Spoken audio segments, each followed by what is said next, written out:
Okay, I'm calling to order the fourth night of Arlington's annual town meeting for 2025. Some quick housekeeping before we get started. The balcony microphone has been fixed. Note that I used microphone singular. One of the microphones died, but we have one left. And apologies for the inconvenience on Monday.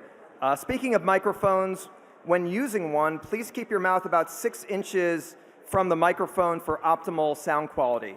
You don't want to be eating the microphone, as they say, like really close up, because then it gets really muffled and it's hard to tell what's going on. It sounds like you're at a baseball game. And if you're too far away, you just can't hear it. So about 6 inches. Okay. And also welcome to Budgets Night tonight. There's going to be a lot of budget discussion. And before we get to that, now please rise for the national anthem performed by our very own Eric Helmuth.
Okay, Ms. Mahan?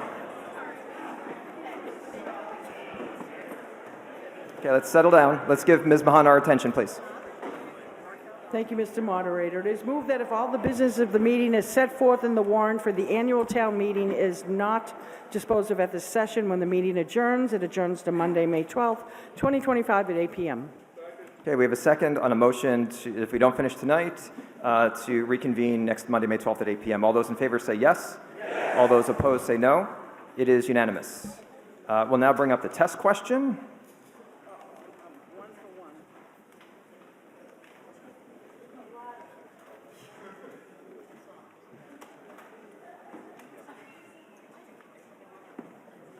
And the test question is, true or false, 1 for true, 2 for false.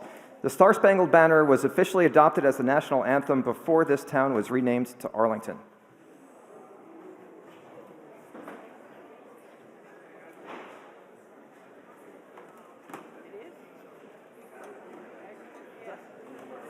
And let's leave voting open for a bit as people try to search for the right answer or ask some AI chatbot or something.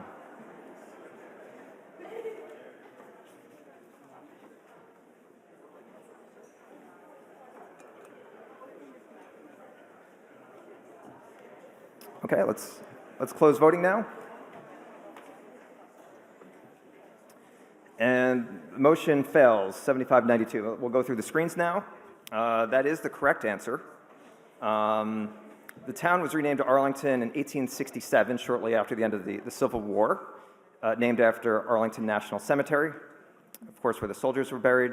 The Star-Spangled Banner was written in 1814, but it wasn't adopted as the official national anthem of the United States until 1931. And while we're scrolling through screens, I'll just take the opportunity to say I do get feedback about the national anthem, and I might say more about that another night, and it's something that we'll probably discuss at the Town Meeting Procedures Committee after this town meeting is over.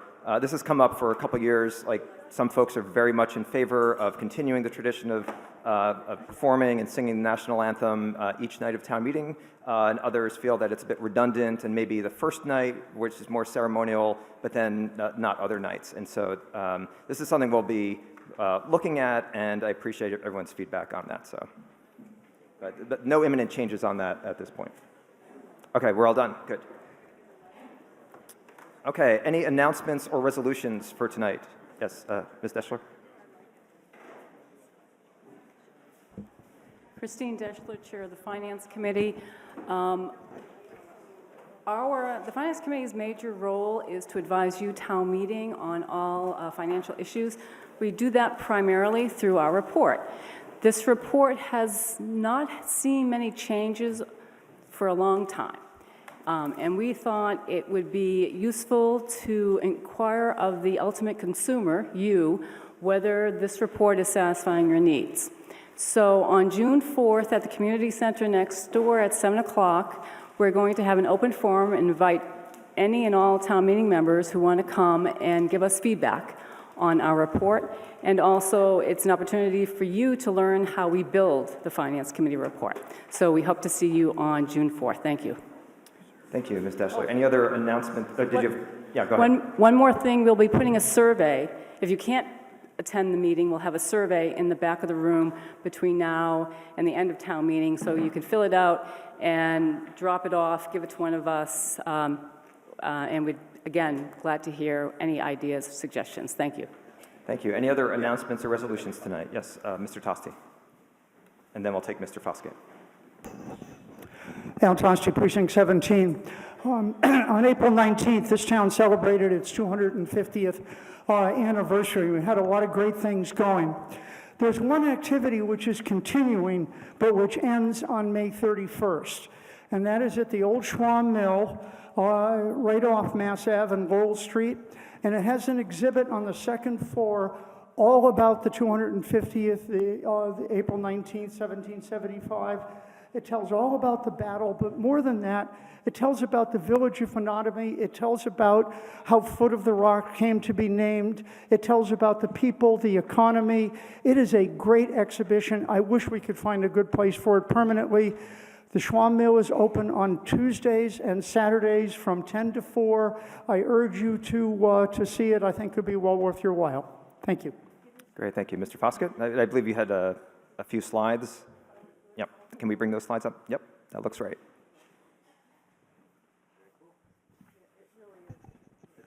Trying to get the 6 inches here. Thank you, Mr. Moderator. Charles Foskett, Precinct 10. So I'm up here on behalf of the Arlington Rotary Club, and I would like to mention that we are running our Flags for Heroes campaign again this spring. Next slide, please. This is a situation where we give everybody an opportunity to honor their personal heroes. These can be military personnel, first responders, your parents, anybody that's been important to you in your life or is still important to you in your life that you'd like to honor with a flag. The flags are posted or mounted at the Park Circle rotunda in front of the water tower, and they stay up there from the beginning of June through June, or actually before Memorial Day through June 14th, which is Flag Day. In addition to honoring your, next slide please. In addition to honoring your personal heroes, this is also an opportunity to support Arlington students because the funds that are raised here go to the Arlington Rotary Charitable Fund, which is used to fund scholarships for students of Arlington, either Arlington High School, Arlington Catholic, or Minuteman. Each year we have 3 scholarships of $2,000 each. So I hope that you can grab one of the brochures or flyers that are in the back, go to the Rotary website, and make your contribution of $40 to get a flag and help support the program for our Arlington students. And finally, I'd just like to make next slide, please. I think we'll go to the very last. Thank you. I'd like to make a little plug for Rotary.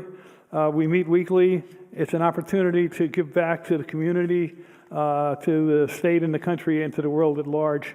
Our motto is service above self, and we'd be delighted to see you show up at one of our meetings. Thank you very much. Thank you, Mr. Fauske. Any other announcements or resolutions? Yes. Barry Jasmine, Precinct 18.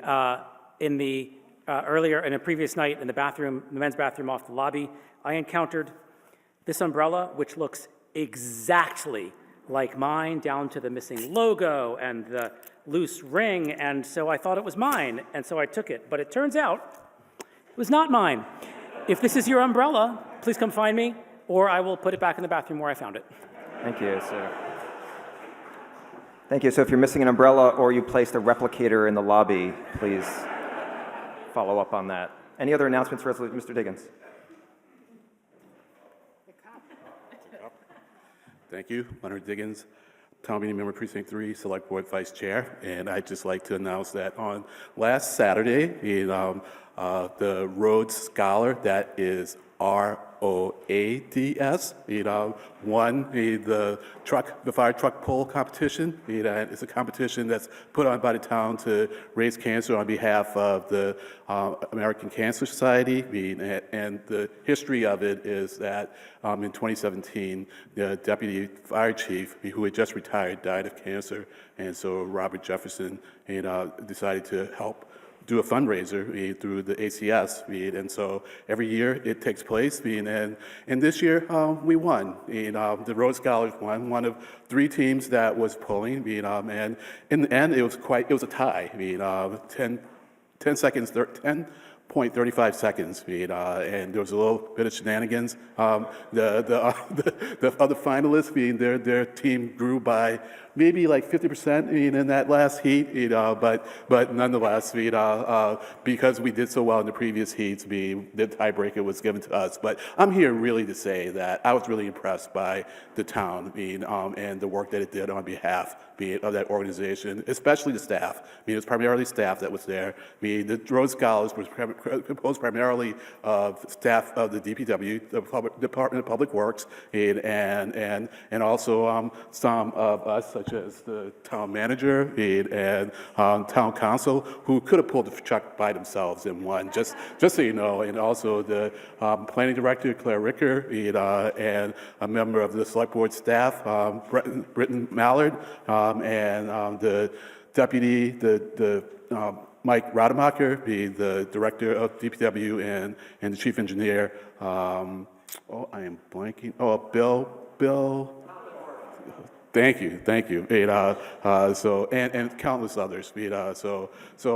So I'll end by saying that maybe next year, some members of town meeting can be a part of the competition. Maybe the town moderator can lead that charge, because with 252 of us, we can probably pull together at least 3 or 4 teams. So thank you very much. There's no motion on the floor, but thank you, Mr. Diggins.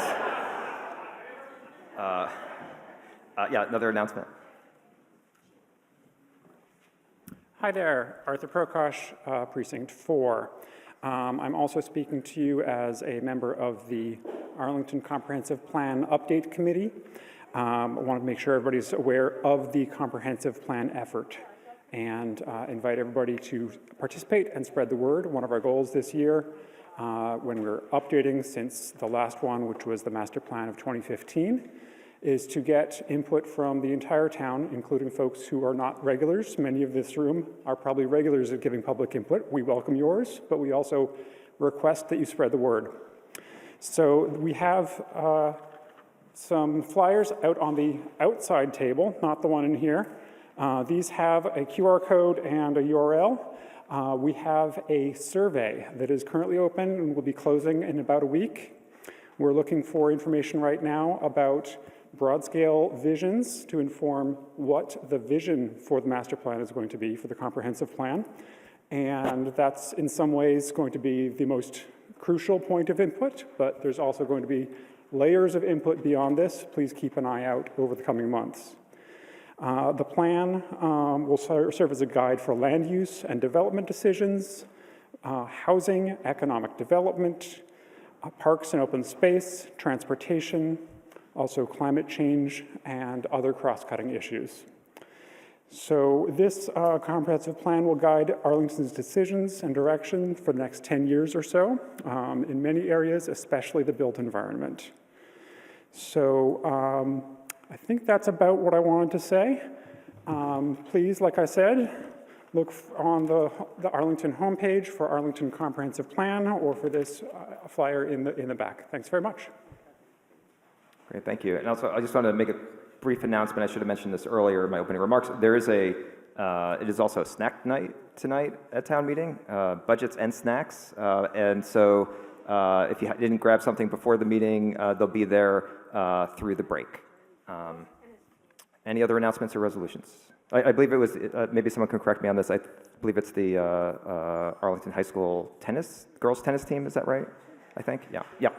So thank you to them for providing the snacks. Any other announcements or resolutions? Okay, seeing none. Are there reports to be received tonight? Okay, so Ms. Deschler, enable us to do that. Christine Deschler, Chair of the Finance Committee. I move that Article 3 be taken from the table. Okay, we have a second to take Article 3 from the table so you could receive reports. All those in favor say yes. All those opposed say no. It is unanimous. Mr. Schlickman?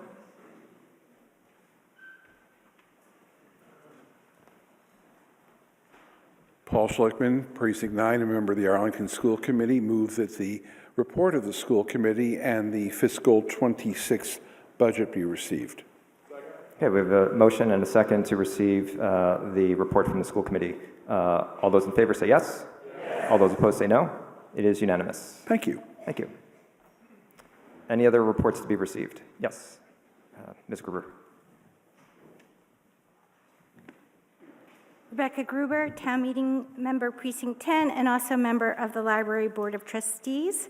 I move that the report of the Library Board of Trustees pertaining to Article 76, a resolution affirming a commitment to investigate opportunities to redevelop the Fox Branch Library, be received as published on the town's website. Okay, we have a motion to receive the report of the Library Board of Trustees report to town meeting. We have a second. All those in favor say yes. All those opposed say no. It is unanimous. And just a brief note on that, it's not ordinary for us to accept recommended votes from reports of committees aside from the three main ones that we tend to deal with most at town meeting, which are the recommended votes from the Select Board reports, Finance Committee, and the Redevelopment Board. And those require hearings, but because, and this will be the case for Zero Waste Arlington as well, when they ask that their report be received, because they're reporting on resolutions and in consultation with town council.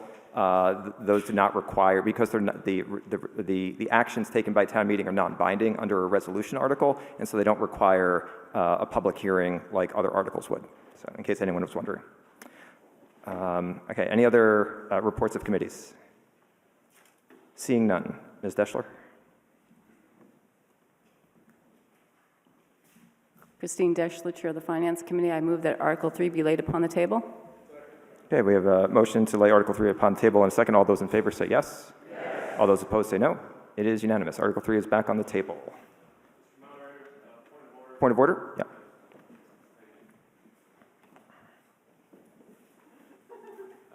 Thank you. Matt Miller, Precinct 11. So what I observed earlier was that we had actually three potential ends of votes.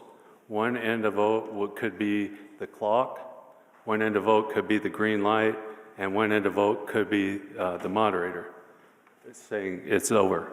Now, my opinion is that sometimes we can't fix these things. I'm a PhD scientist, data engineer. I know sometimes you can't synchronize everything.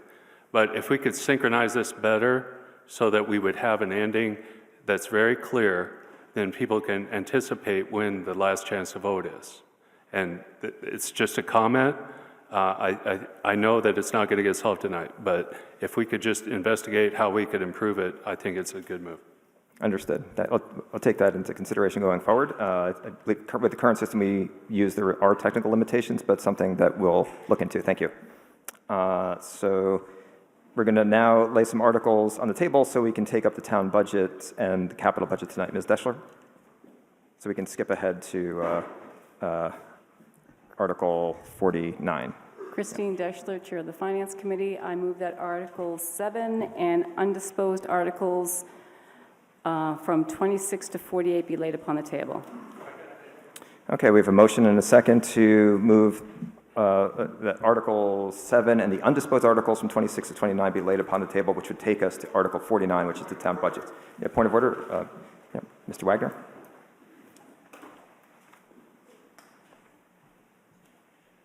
Thank you, Mr. Moderator. Carl Wagner, Precinct 15. Can and should that be done in the middle of debate on an article that hasn't been concluded? It often is if we're in the middle of the debate, then that's what we tend to do.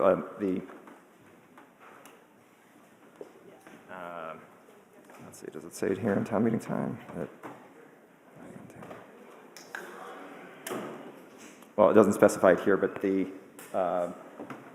I believe that we have done that in the past, and there's no reason why we wouldn't do it here as well. Okay, so we have that motion to lay Article 7 and the undisposed Articles 26 to 48 to be laid upon the table, and we have a second. All those in favor say yes. Yes. All those opposed say no. No. Okay, it is a 2/3 vote. Those articles now on the table. That brings us now to Article 49. Would the town manager like to introduce the department heads, please?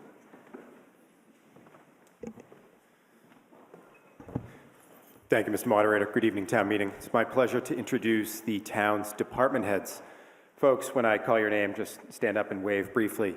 I'll start on this side with Dana Mann, our Director of Assessments, Fire Chief Kevin Kelly, our brand new Facilities Director, Jay McNeil, our Chief Information Officer, Patricia Shepard, Director of Public Works, Mike Rademacher, Director of Inspectional Services, Mike Champa, our Comptroller, Ida Cody, our Director of Human Resources, Karen Malloy, Select Board Administrator, Ashley Marr, Budget Coordinator, Lauren Costa. We have Deputy Town Manager and Finance Director, Alex McGee. Switch to this side. We have our Director of Planning and Community Development, Claire Ricker.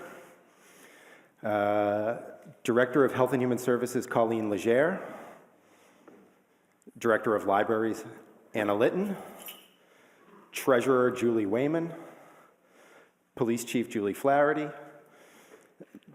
Deputy Town Manager of Operations, Christine Bongiorno. And finally, our Recreation Director, Natasha Waden. Thank you all for being here.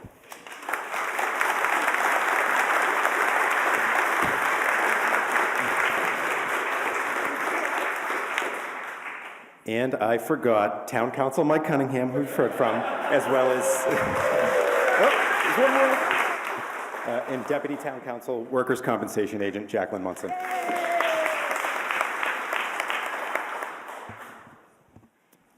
Okay, and did we want to?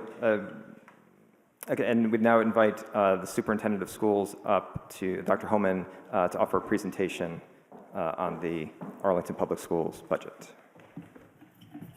So if we can bring up that presentation, please.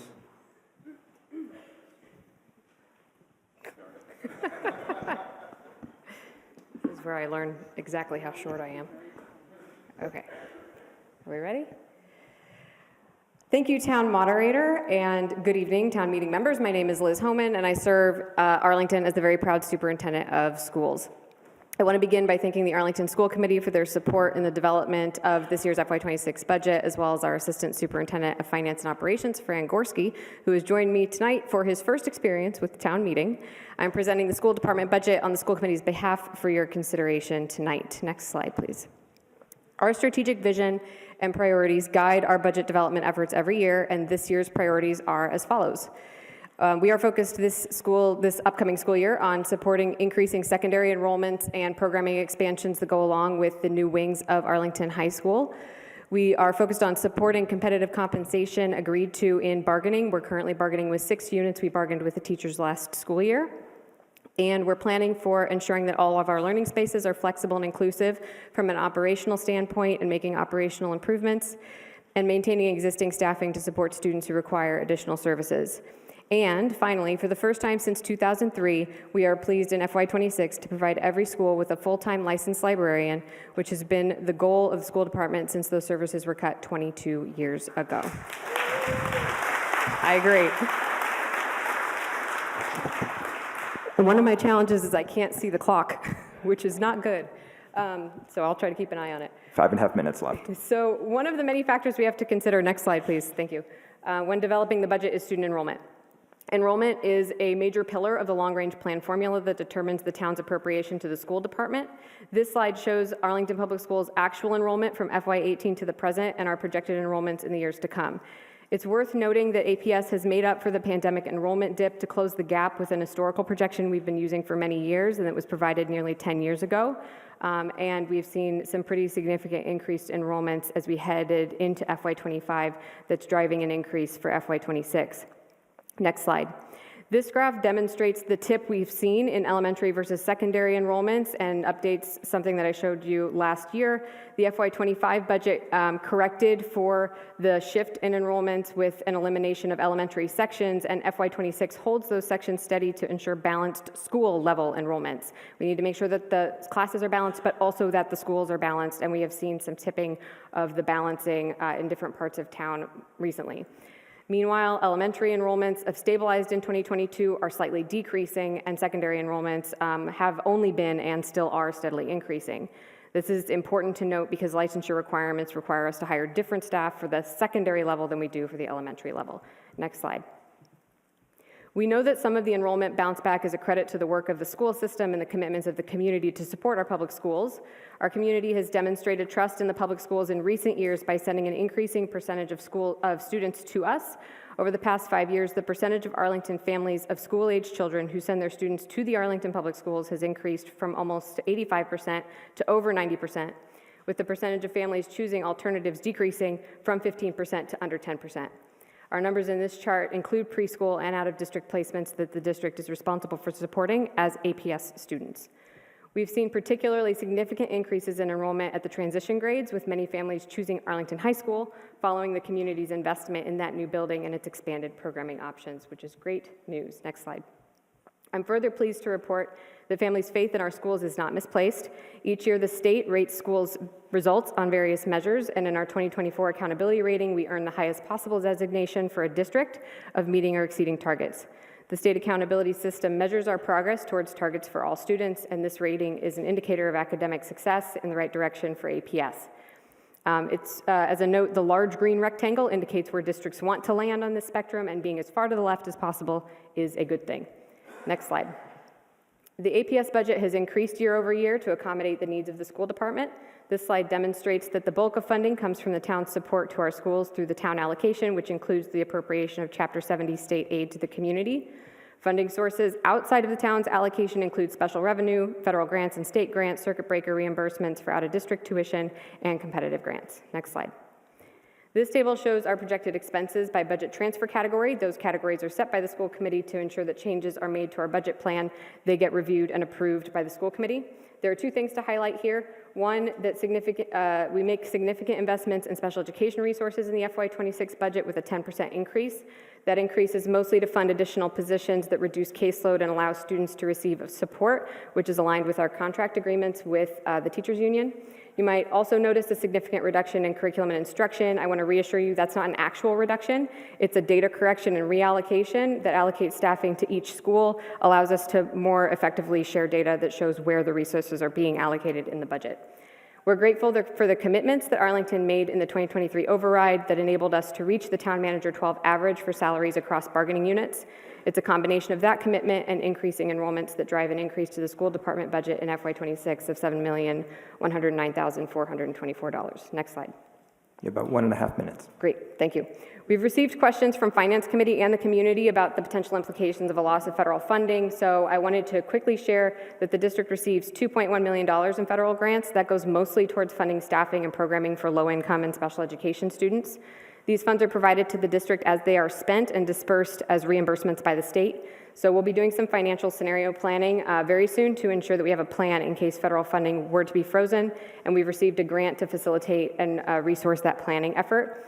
The positions funded by these grants are not optional. They're subject to the terms of bargain contracts and regulatory service provision for students. So we need to make sure that if these funds were to go away, we have a plan to make sure those services stay in place. Next slide.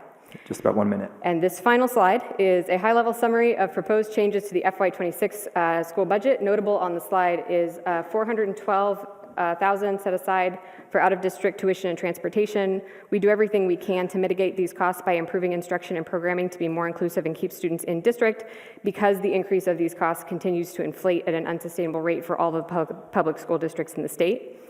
We've also set aside $5.7 million in contractual obligation increases that include salaries and benefits for staff across operational and instructional roles. And we've made significant adjustments to staffing, including additions and cuts. As with past practice, we've worked to be really explicit about what we're eliminating from the budget as well as what we're adding in order to meet the needs of students. This budget reflects a net addition of staffing to support the school's ability to meet the demands of enrollment, bargaining agreements, state regulations, and the goals of the APS strategic plan.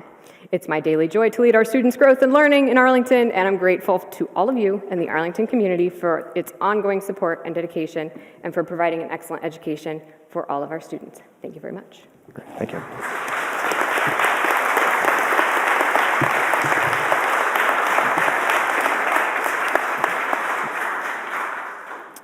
Okay, so can we bring up I'll explain how we're going to do budgets. Those who've been through this before, it'll look very similar to how we handle a consent agenda. So let's bring up the list of budgets. Yeah, this one. And can we increase it to maybe 200? Yeah, just zoom in. Yep, perfect. So I'm going to run through these budgets one by one, and I'll say one finance committee to select board, except more slowly than that. And if there's a budget that you want to speak to, then you can call hold, like we did with the consent agenda with articles, except now we're doing it within the individual budgets in this list. And we'll have separate debates for each of the held budgets. And so when someone wishes to make a motion to terminate debate, it won't be, I just won't recognize a motion to terminate debate on all matters under Article 49, because we might have several budgets to discuss. So try to remember to, if you do make such a motion, that it's limited to the budget that we are debating at that time. And then we'll move on to opening up a new speaker queue for the next budget that was held. Okay, so we're now going to process the holds. And if there are no holds, then we go straight to a vote on the town budgets. That is not likely to happen. And we have all the department heads here to be able to answer questions that folks might have for individual budgets. Okay, so here we go. Remember, just shout out hold, and then I'll identify and call out your name, and I'll repeat it back to make sure we have the right person to hold responsible. But also, you'll be if you hold, you'll be the first person called up, just like we do with the held articles from the consent agenda. Okay, and then everyone else on the speaker queue will be taken after that. Okay, here we go. Budget number 1, Finance Committee. Number 2, Select Board. Okay, Mr. Warden? Okay. Town Manager. Human Resources. Number 5, Information Technology. Okay, who is that? Name? Gordon. Okay. Mr. Jameson. Number 6, Comptroller. Number 7, Treasurer Collector. Who's that? Okay, Crystal Reddy. Okay. Number 8, Postage. Who's that? Okay, Crystal Reddy. Number 10, Legal. Oh, did I do the wrong one here? Okay, yes. Sorry about that. Thank you. So, Mr. Lawyer, you had a hold for 7 and 8, right? Treasurer, Collector, and Postage, right? Okay. Sorry about that. No, number 9, Board of Assessors. Number 10, Legal. Number 11, Town Clerk. Number 12, Board of Registrars. Number 13, Parking. Okay. Let's give someone else a chance. Is that Mr. Baudouin? Okay.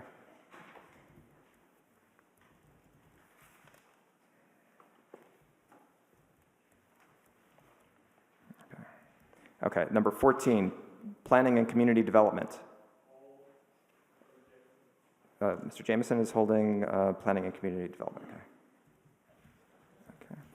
Number 15, Redevelopment Board. Number 16, Zoning Board of Appeals. Number 17, Public Works. Oh boy.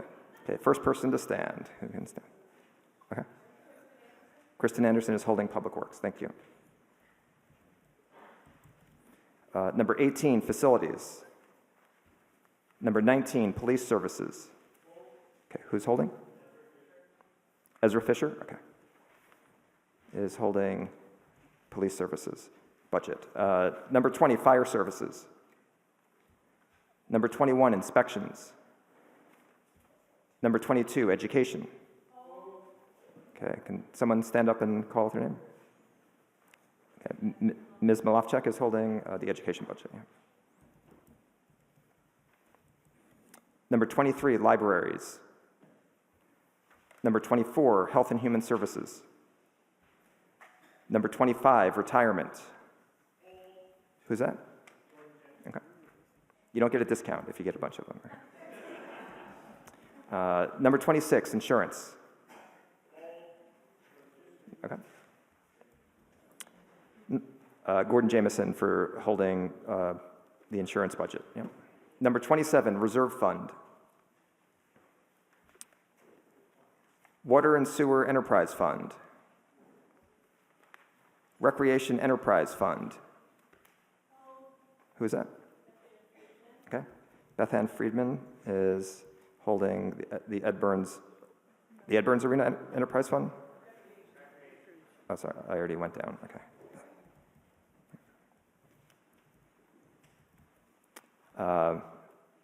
Ed Burns Arena Enterprise Fund. Council on Aging Transportation Enterprise Fund. And lastly, Arlington Youth Counseling Center Enterprise Fund. Okay. Hold, who is that? Beth Benedict? Okay.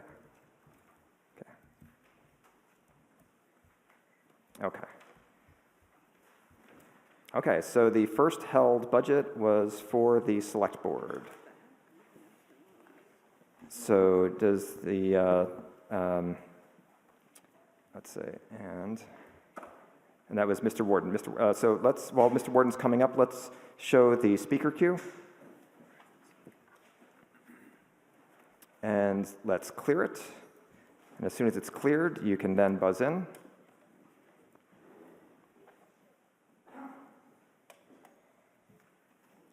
And just so it's clear, so the debate on the Select Board budget will end when we run out of speakers or someone moves to terminate debate and the meeting affirms that motion. Mr. Warden, please.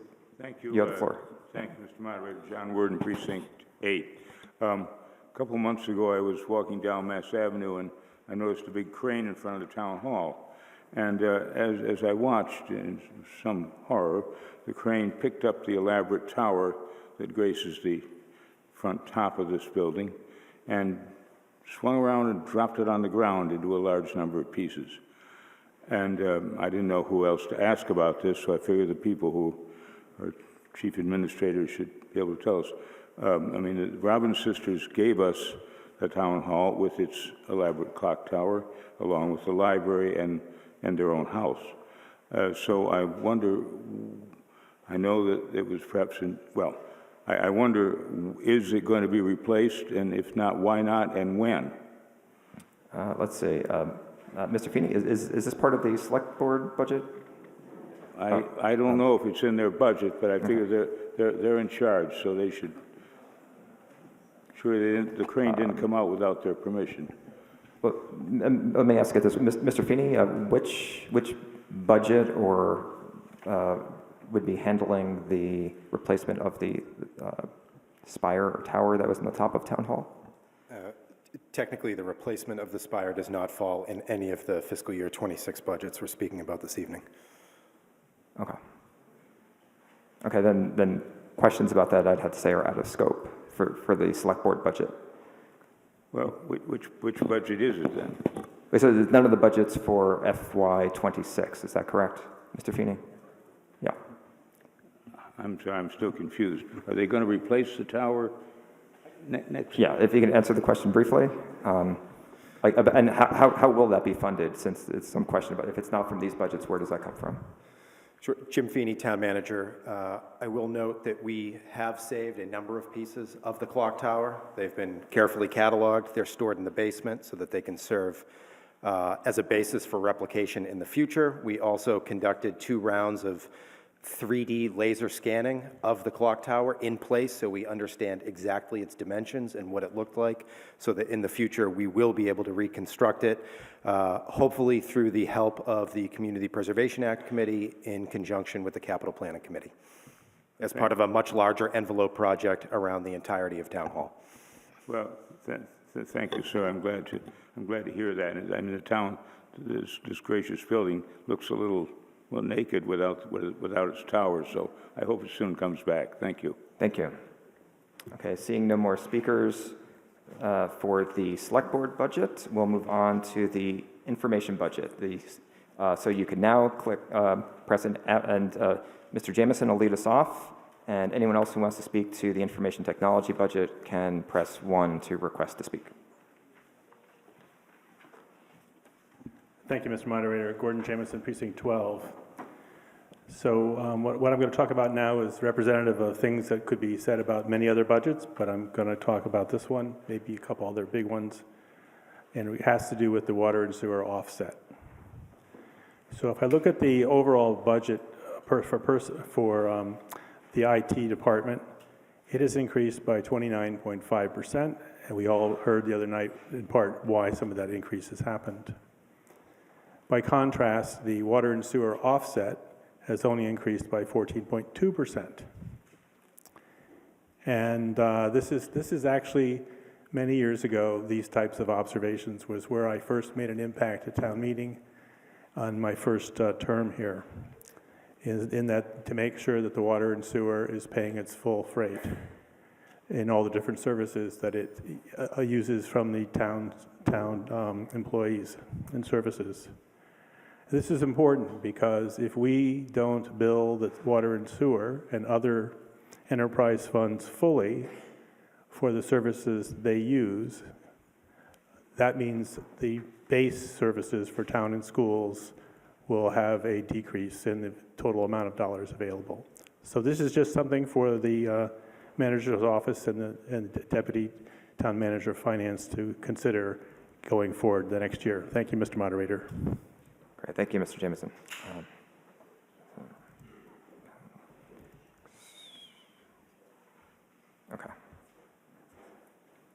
Okay, and so Gary Goldsmith and then Christopher Loretti to speak on the information technology budget.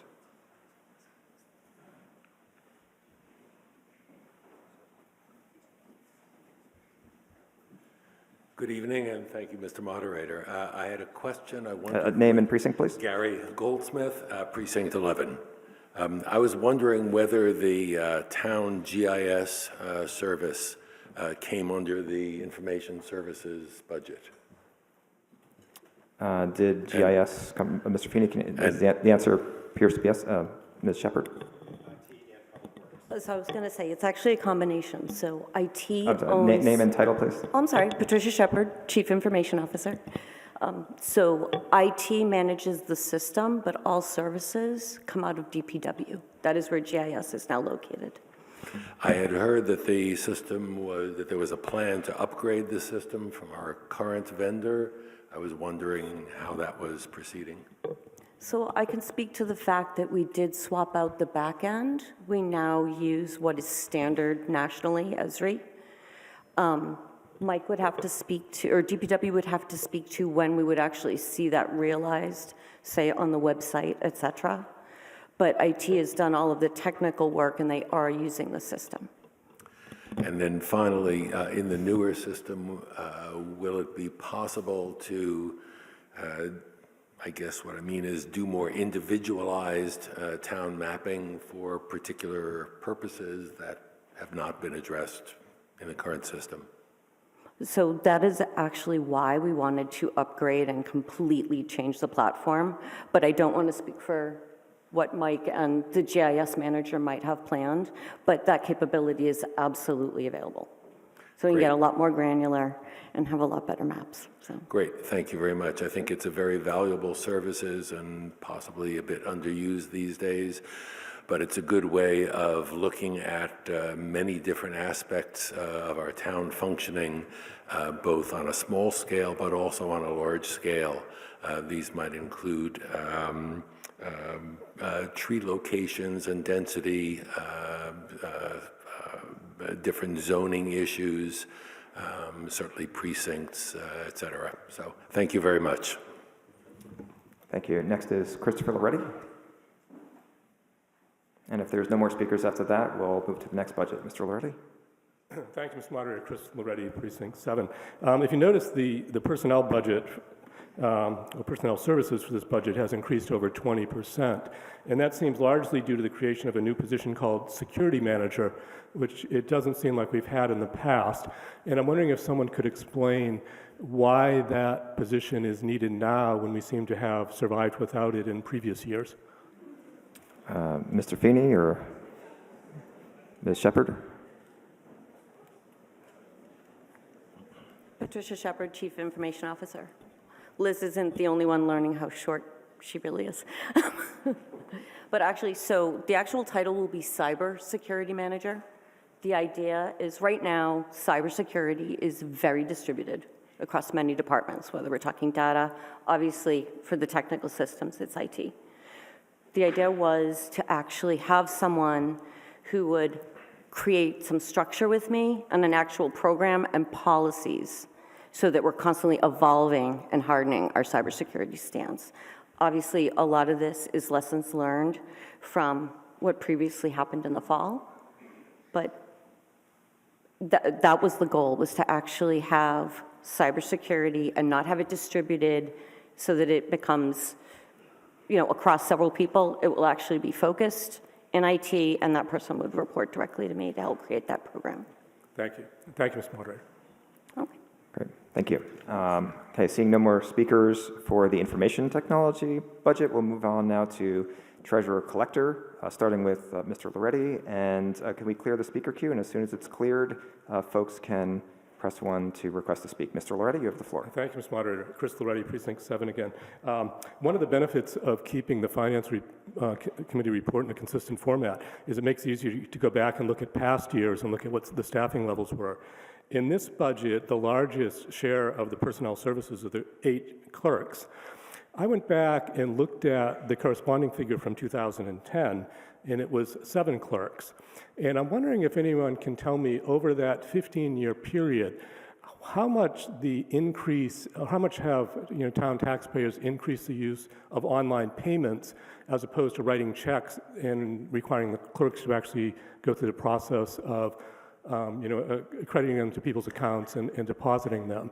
Does anyone have any information on what the trends have been in the usage of the online payment system the town has over that 15-year period? Let's see, Ms. Wayman, I think you're behind one of my displays. Can you answer that question?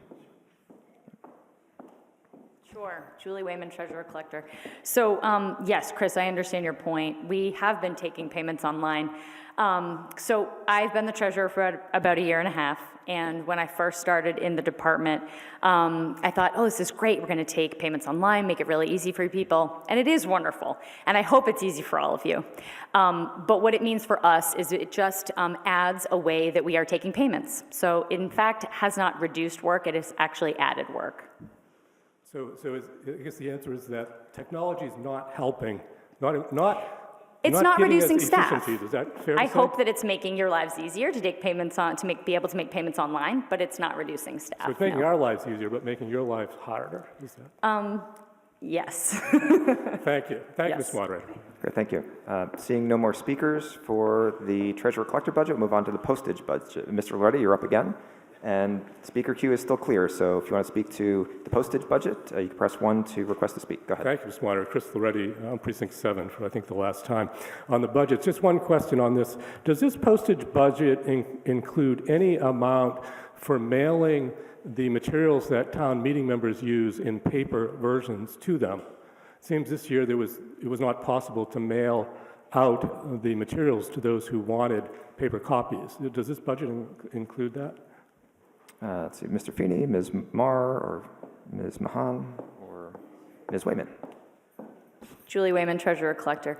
Yes, the postage budget does cover mailing out as much as we can possibly cover throughout all of the town expenses. So yes, it includes warrant article, it includes town meeting materials, among other things. Thank you. I guess I'm wondering, Mr. Moderator, if someone could give us a commitment that next year and in future years, as in the past, that the select board will actually mail out paper copies to anyone who wants them. You know, as old folks who still work with paper instead of digital. Can anyone do that? Under this budget? Under this budget? Under the budget for FY26? Yeah. I mean, presumably that would cover annual town meeting 2026, I think is your point, right? Diane Mahan, Chair of the Select Board. I'll make sure that that's something that the full board discusses and we consider doing that, and we'll get back to you. I'll get back to you. Thank you, Mr. Moderator. Thank you, Mr. O'Reilly. Okay. See, the next held budget, seeing no more speakers, we'll move on to the parking budget, starting with Mr. Vincent Baudouin, and feel free to press 1 on your handsets to request to speak on the parking budget. Thank you, Mr. Moderator. Vincent Baudouin, Precinct 1. Just a couple of questions about parking. I'm curious about our current parking meter contracts for the meters that were installed recently in the center. Specifically, what's the duration of that contract? How long will those meters be there? Mr. Feeney, do you know who can address that?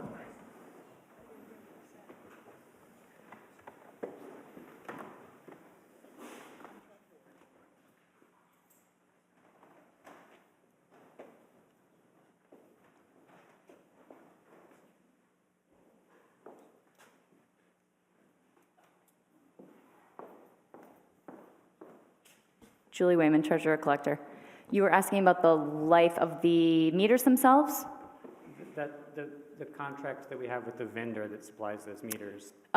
Yes, so right now the contract is year to year. Thank you. I'm sure you've heard feedback from residents that sometimes the meters are hard to see and hard to use, and so I'd suggest in the future we might try out a model before we install it, if that's possible. A couple of other questions just about the parking meter revenue over the past couple of years. I see that in FY24 we collected $225,000 of fees. In FY25 it was less than half, it was about $101,000. I imagine the meters were out of commission for a period of time, which explains that. Yes. But I'm curious about the projection of only $135,000 for FY26. Is there a reason that we wouldn't expect that revenue to come back up? To pre-pandemic levels. Do you want to take that, Alex? Okay. And Mr. McGee? Thank you, Mr. Moderator. Alex McGee, Deputy Town Manager, Finance Director. The reason that you're seeing that in that budget is that the revenues has been broken out into a couple of different categories, so we've expanded it. So what you weren't seeing previously is the multi-meters revenue line, and so now that is included as a new revenue line. And so we basically expanded our revenue lines to be more sort of transparent about how revenue is collected. Thank you so much. Two more quick questions. Does the town have any plans or consideration to install meters in other districts, including the Heights or Capitol Square, where they might be beneficial to the businesses to have places that their customers could easily find parking? Mr. Feeney or Mr. McGee? Thank you, Mr. Moderator. Could I ask you to repeat the question, Mr. Baudouin? Yes, I'm curious if the town has any plans to consider parking meters in other business districts, such as the Heights or Capitol Square, where businesses might see a benefit to have a place where their customers can easily find parking. We are considering it and has been placed on the shared goals document of the Select Board and Town Manager. Thank you. Last question is about the Russell Common lot. I see an expenditure of $65,000 in FY25 and $200,000 in FY26, and that may have been in one of the reports that I couldn't find, but I'm just curious what that money is being used for. Mr. Feeney, can you answer that? Thank you, Mr. Moderator. I think I should just clarify for the rest of the body. We're actually talking about a separate warrant article right now. under the parking benefit district. This is not necessarily the parking budget. So I just want to be clear, what folks may not be following along in their book. Can you repeat the question? If it's under a separate article, we can discuss Yeah, if we're it. going to debate it under article, then there's no sense, pulling it in here. Yeah. Thank you very much. I'll just conclude by saying that the Russell Common Lot specifically is valuable land in the center of our town, and while it's generating a bit of revenue for parking, we could keep that parking and generate so much more value for the town if we were to build something on top of it. Thank you. Thank you. I'll take Gordon Jameson and then Ed Tremblay.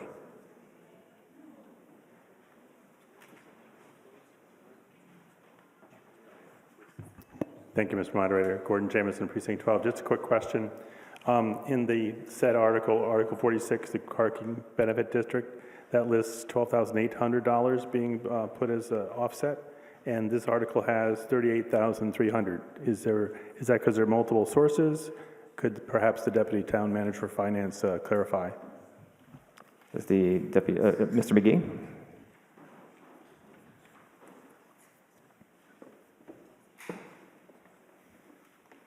Did you get it, Alex? I didn't get the question. So this has 38,390 as the offset, right, but the Article 46 has 12,800. The offset that's included in the operating budget, so in the Finance Committee's book, is to offset the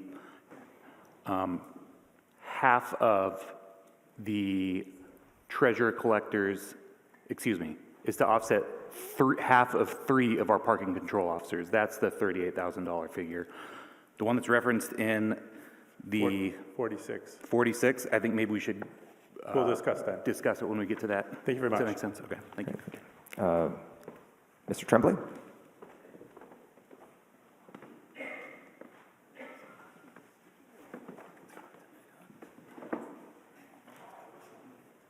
Ed Tremblay, Precinct 19. Mr. Moderator, perhaps I'm not asking this question in the right part of the town meeting, so correct me if I'm wrong. I have specific questions about the way the physical parking meters are set up. Is this the right time to talk about that? Probably. Okay. So in various trips down to the town hall here to, for instance, pay my taxes with a check, there's been a button that you could push on the parking meters that would give you 15 minutes to run in and do that. And the last time I came down here, and it was actually to get my packet for town meeting, I couldn't find the button, so I had to park illegally or put money in the meter, but I didn't have any quarters on me. So I had to run in illegally and hope I didn't get a ticket. Are we not providing 15 minutes of parking to come to town hall anymore? Yeah, Mr. Feeney, can you answer that? Jim Feeney, Town Manager. The 15-minute free errand parking feature is still there. So is there a button? I couldn't find anything. Nothing I pushed made it give me 15 minutes. It takes a few button presses, but it's there. Oh, really? How do you do that? What's the sequence to get to 15 minutes? I'm happy to show you sometime. Okay, thank you. At 11 p.m. tonight, Mr. Feeney will be giving a demonstration. Okay, seeing no more speakers for the parking budget, we will now move on to discussion of planning and community development budget. Mr. Jameson, why don't you lead us off? And let's clear the speaker queue. And the queue is now open for anyone else who wants to speak to the planning and community development budget. Mr. Jameson, you have the floor. Yes, thank you, Mr. Moderator. Gordon Jameson, Precinct 12. Just a very quick question. I noticed there's a school offset for sustainability manager. Does Ms. Fox come and educate our our growing youth on the value of sustainability? Is that why that's there's an offset? Do you have someone who can answer that? Director Ricker? Good evening. I'm Claire Ricker. I'm the Director of Planning and Community Development.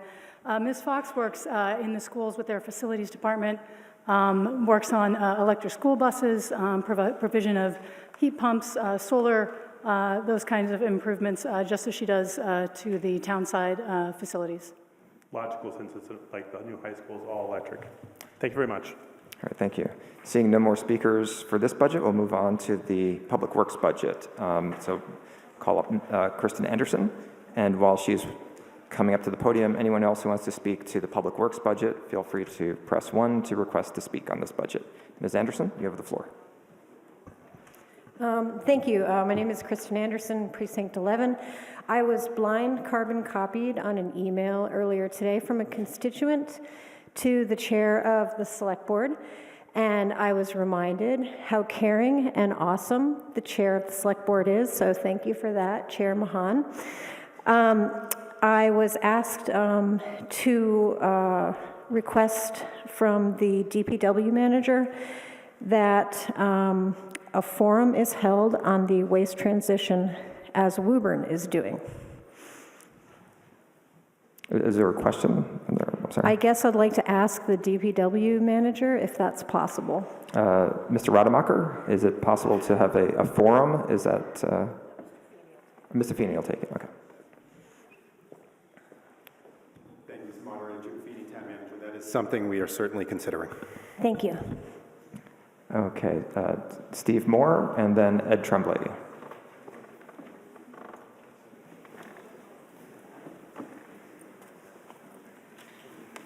Yes, thank you, Mr. Moderator. Steve Moore, Precinct 18. My question is just informational. I think it's to the town manager. I know that I'd like to applaud the decision to go with a new trash collector in town, which will happen forthwith. But I do have a question about the performance over the past 2 years of the old trash collector, which has been, to my mind, pretty poor.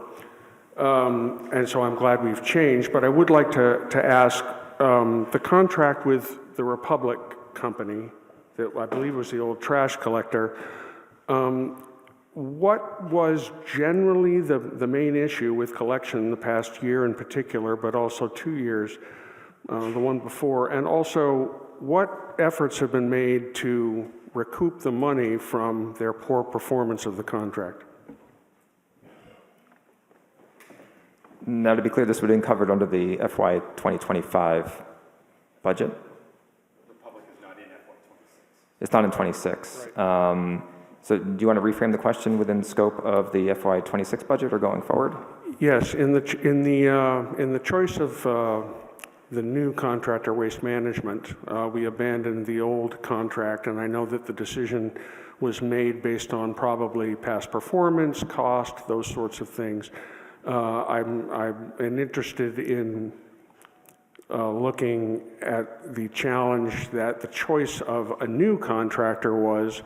What sort of information was taken into account for the old one that we have just abandoned? Mr. Feeney? I'm trying to frame it correctly. What considerations went into the choice of the new service that is covered in the FY 26 budget, right? Sure. Thank you, Mr. Moderator. Jim Feeney, Town Manager. The primary considerations were price and reliability. I guess I will take this offline with the town manager. Thank you, Mr. Moderator. Okay, thank you. Ed Tremblay, and then Catherine Farrell.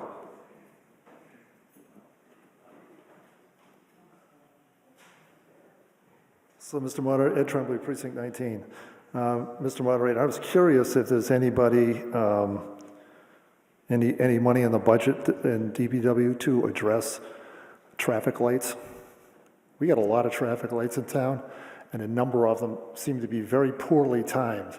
For instance, if you get stuck at the traffic light coming eastbound on Mass Ave at, let's say, Highland Ave, and that light finally turns green, you get to go 100 yards, and then you get stuck at the Lockland Ave traffic light for the full duration of it, and nobody's coming out. I mean, the traffic light duration for Lockland Ave is very long, considered for the amount of traffic that comes out of it. And if it's during the day with a high school, you then get to go another 300 yards and stop at the third traffic light because there's high school kids crossing the road. Similarly, if you go down to Linwood Ave, you can sit at that traffic light for a little while, way longer than would ever be necessary for the amount of traffic, and go another 300 yards and get to stop for Bates Road. Well, Bates Road is kind of busy, but the Marion Road traffic light is timed for just as long as all the rest of them. And there might be no cars coming out of Marion Road, and we all get to sit here and look at each other and have our cars idling and creating pollution. And so I was wondering if we can address, and there's a number of traffic lights around town that are like that are poorly timed and not in sync with each other. Is there money in the budget to address this? Let's see, is Mr. Rademacher here tonight? Okay. Mr. Rademacher, are you able to address the traffic light situation? Is there an optimization that can be made? Thank you, Mr. Moderator. Michael Rademacher, Director of Public Works. We do have a budget for traffic light maintenance and repair.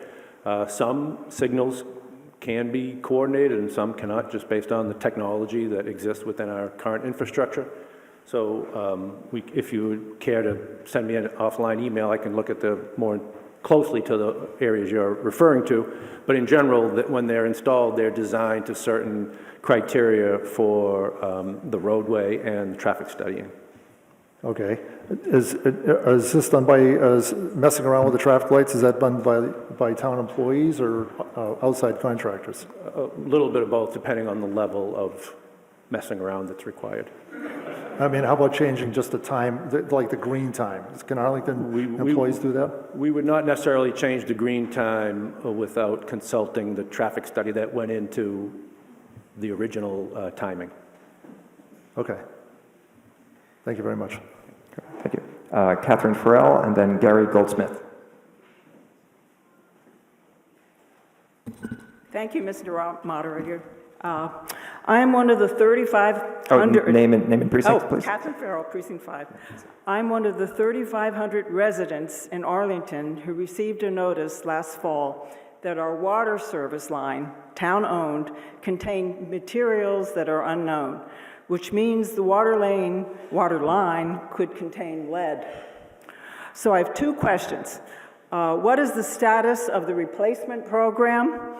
And have there been any changes in the Environmental Protection Agency's enforcement which may affect Arlington?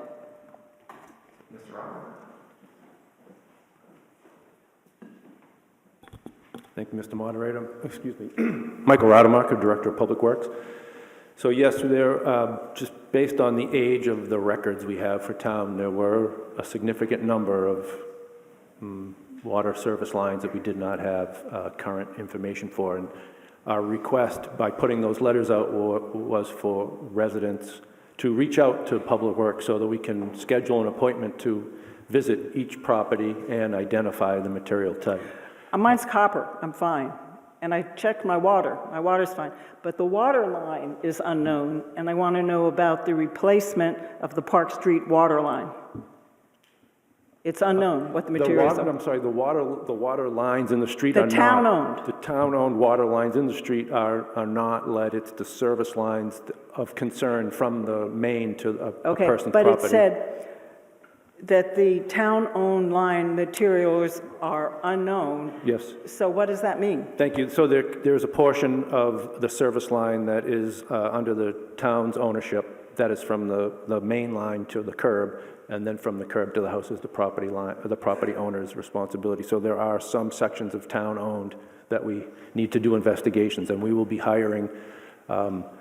We'll be doing further dive into records to see if we can identify these, and we will also be hiring at some point a vendor to actually do test pits at locations that we aren't able to identify to further clarify that. And so what would the town line, what would the time schedule be for that? We don't have that just yet. By mandate, we are required, beginning in 2027, we have 10 years to remove all the unknowns and or lead that are found. And that's irregardless of what the Environmental Protection Agency does? That is the Environmental Protection Agency telling us to do that. I know, but they keep changing. They haven't changed in a few years, so that's our directive currently, yes. Okay, thank you very much. Sure, thank you. Thank you. Gary Goldsmith, and then Beth Ann Friedman.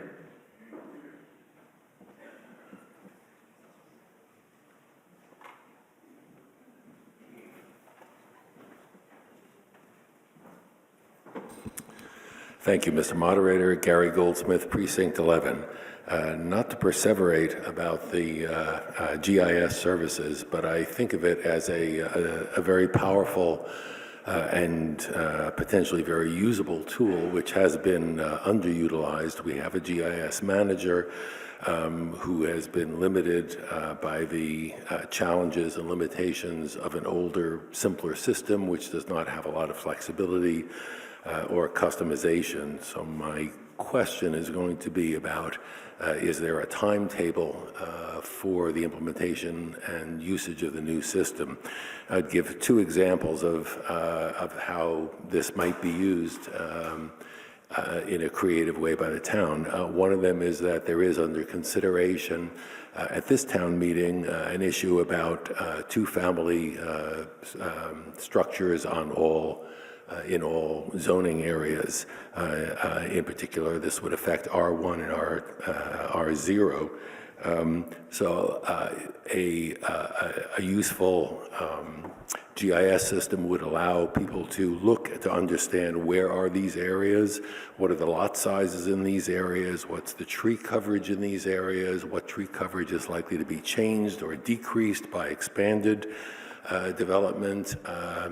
If we are aiming at having increased density in these areas, what are the school services in those areas, and how is that likely to change? So those are all questions that can't be answered by a mapping function, but the information in a mapping function can help conceptualize whether those issues are real or only potential, and how that might go.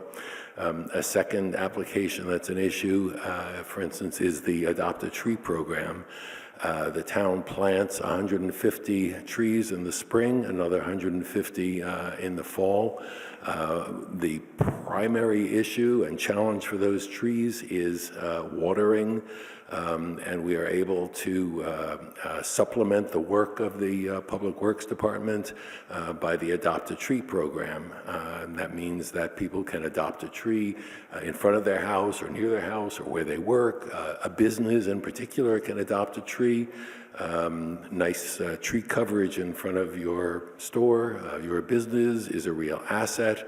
And the way that that's done is through an Adopt a Tree map. That map is updated each year so that if a series of people adopt trees for the second year, it's a 3-year program. For the second year, that has to be redone. People have to go there, re-adopt the tree.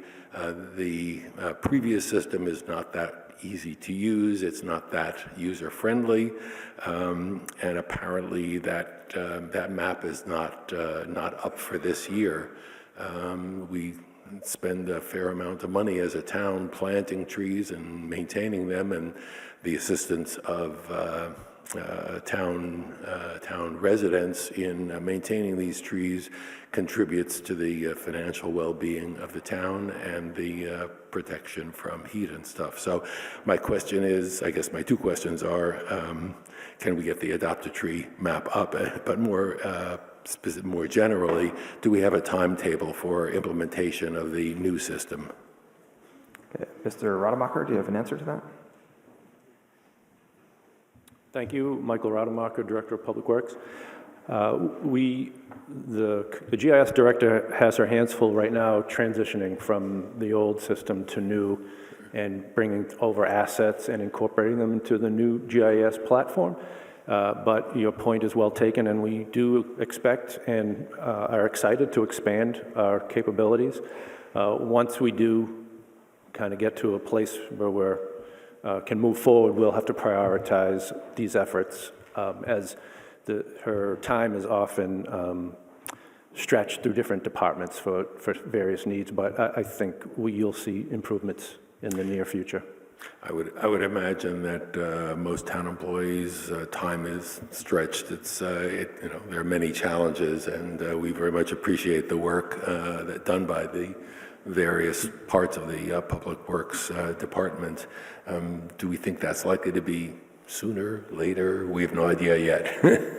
So obviously, they'll roll out as they're done, right? I can't give you a timeline for when everything will be done, but we are looking at the trees first. We are looking at rolling out the tree inventory and the mapping as you have described, hopefully as soon as this summer. Great. and then others soon thereafter. Great, thank you very much. Again, I would simply say it's a very powerful tool which has been, I think, underutilized in conceptualizing the town and looking at where our development and growth is going to be, what our future needs are going to be. There are lots of techie-oriented people in town, many of them are in this meeting, that I think could make good use of a really flexible, individualizable system. So thank you very much. Thank you. Beth Ann Friedman, and then let's take Nancy Bloom after that, and we'll come back to Mr. Jameson so we can get more diverse collection of speakers. Ms. Friedman? Beth Ann Friedman, Precinct 15. I have a question about the removal of ice and snow. The amount in the budget is just an estimate, which I understand you have no idea how much you're going to spend. But what happens if you go over the budget? Where does that money come from? And if you're under budget, does the money revert back to the general fund, or where does the money go? Ms. Deschler? Christine Deschler, Chair of the Finance Committee. If we have a good winter and we don't spend it, it goes back to the general fund. If we have a bad winter and we overspend, it's the only budget we can deficit spend. The difference is made up. We'd like the town manager to cobble together any leftover funds from his budgets. If that is insufficient, then the Finance Committee's reserve fund is available to pay. Okay. Thank you very much. Okay, Nancy Bloom, and then Kristen Pennerin.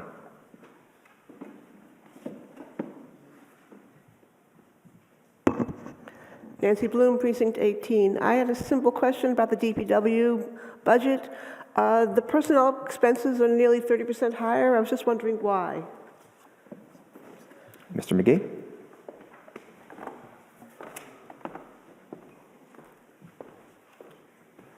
Thank you, Mr. Moderator. Alex McGee, Deputy Town Manager, Finance Director. The reason that these look like they're much higher is because of a typo. So the FY25 number was erroneously low, and that shot the percentage high. I crossed it out, but it was 29% is what's shown in the report. The actual number, the increase is 242,000, which is a 5.05% increase. Thank you. Okay. Was that a mistake that was not previously caught, or have we made that correction in the vote language in the table in a pen? Oh, for 20, so 25 was wrong. Got it. Great, thank you. Kristen Pennerin, and then Elizabeth Dre. Sorry. Thank you, Mr. Moderator. Kristen Pennerin, Precinct 20. So I had a clarifying question about the sanitation budget, which I guess is for either DPW or for the town manager. I just wanted to make sure I'm understanding these numbers correctly. The sanitation expenses total this coming year will be $5,400,000 and change versus $4,600,000 and change, which is about a 16% increase because we had to seek a new contract. I was wondering if we could get clarification on how much worse or more costly our contract was likely to have been if we hadn't made these decisions to use automated trash collection and to kind of find a contract that would be as cost efficient as possible. So what was our next best alternative or next worst alternative in terms of overall cost? May I ask this question? Yes, you can ask the question. Okay, who am I asking it to? Sorry. Mr. Feeney, do you have an answer to this?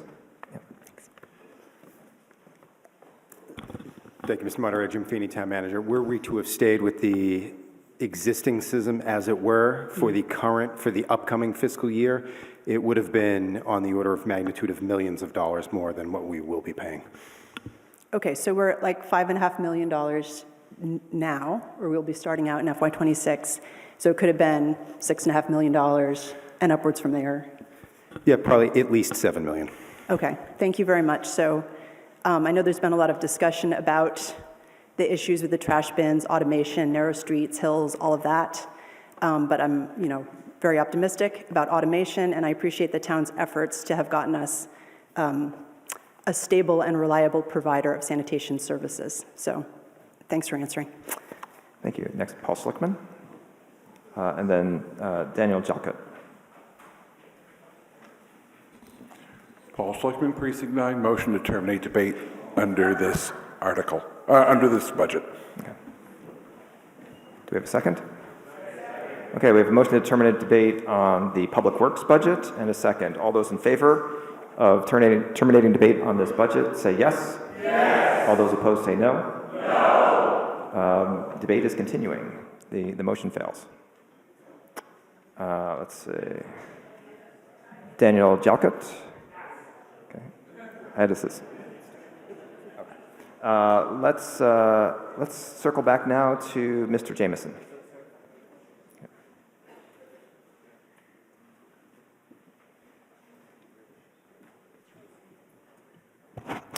Thank you, Mr. Moderator. Gordon Jameson, Precinct 12.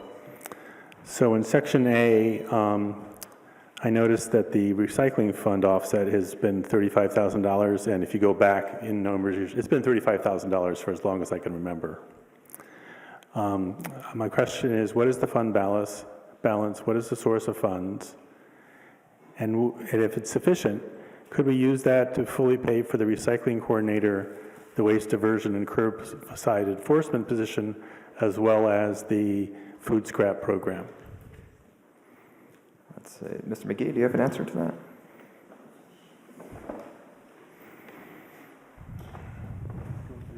Do you want to repeat it? Please do. So I noticed that the recycling fund offset has been $35,000 from forever. Right. And my question is, the size of the fund, its sources, I believe are grants, but I could be wrong. And is the fund sufficient to be able to, given that it's a recycling fund, could it pay for the coordinator, the curbside enforcement and waste diversion program, and the food scrap program? I don't have the fund balance. Name and title. Excuse me, Sorry. Alex McGee, Deputy Town Manager, Finance Director. I apologize, I do not have the fund balance top of mind. Okay. We carry a $35,000 offset because that is generally fits within the balance of the fund, which is, I believe, somewhere in the mid-5 to under 6-figure range, but I don't have it. So in the $50,000 to $100,000 range is what's in the fund at any given moment. Okay. I do not believe it would be sufficient to fully fund the positions. And the food scrap program. Correct. Okay. Next, quick question, quick comment. When I walk my dog at Robbins Farm Park in the morning, we obviously go on the playing field sometimes, and one of the most common comments is the field is not in good condition. Like in plural, the fields are not in good condition. It occurred to me that when I was young, my father had a broadcast spreader, and he would just go around and fertilize our lawn like this. It seems to me like a lot more fertilizer would go a long way towards making the fields grow. Moving to trash. So I'm shocked that the curbside collection number barely increased with the taking on of the new contractor. So kudos to the town manager and the director of DPW for that bidding process. Let's see, my next question is, who's paying for the toters? I missed that. Mr. Feeney? Thank you, Mr. Moderator. Jim Feeney, Town Manager. The toters will be getting paid for from a number of sources, primarily from the town's capital plan. We are receiving a grant as well from the recycling partnership, and I would expect that we will be dipping somewhat into the balance of the fund you just referred to. Okay, thank you, Mr. Moderator. The rubbish disposal, tip fee, for those who are not familiar, that means that our trash is incinerated in North Andover at a cogen plant. And that barely went up, so that means, are we doing well even though our population's increasing with keeping the tonnage down? When I was in the recycling committee, now Zero Waste, it was like 20,000 tons, and we got it down to about 12 or 13,000 tons a year. Are we keeping that down despite the increase in population? Mr. Feeney? Thank you, Mr. Moderator. Jim Feeney, Town Manager. We are keeping our tonnage down despite our tipping fee going up 10%. Excellent. Don't go away. I am shocked I'll make the orders here. Thank you, Mr. Moderator. I'm trying to keep my time. I was disappointed that the yard waste went up by $500,000. Can we have, does Lexington no longer like our yard waste? Mr. Feeney? Thank you, Mr. Moderator. Jim Feeney, Town Manager. Part of what you're seeing in that increase in yard waste is a difference in how we're going to account for it, because the way we structured our bid had the automated collection for trash and recycling separate. So yard waste used to be folded into that contract, and now it is a separate line item. So our budget is reflecting the pricing structure in the contract. But to your finer point, Lexington has not liked our yard waste in years. We were kicked out a long time ago. So where does it go? To a facility in Woburn, I believe, that takes landscape materials. So that's logical that the costs are accurately being fully broken out by line item. Thank you. So the last question has to do with the food scrap diversion program, $50,000. So I'm sure there's metrics on how many tons of food scraps that diverts. And my question is the wet waste by the tonnage that we would save from the tip fund being hopefully outperformed by the wet waste program? Mr. Rademacher? Thank you, Michael Rademacher, Director of Public Works. I don't have that exact figure. It's close, but it's also seen as a program that is highly desirable to residents to be able to bring their yard waste to these drop-off locations. Thank you, Mr. Rademacher. The reason I asked the question is if we were to determine that a voluntary program like that outperformed the cost, then it might provide some impetus towards having a townwide program, because right now what we're doing is we're burning water in the wet waste, and if we could get that out, the tonnage that's a significant amount of our garbage.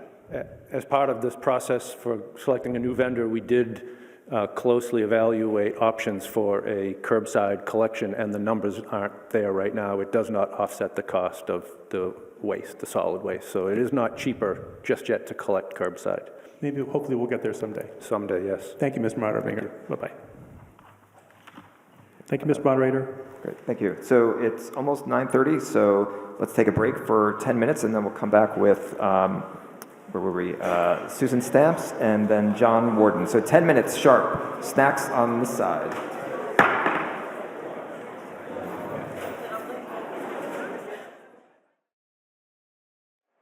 Okay, we're going to get started now.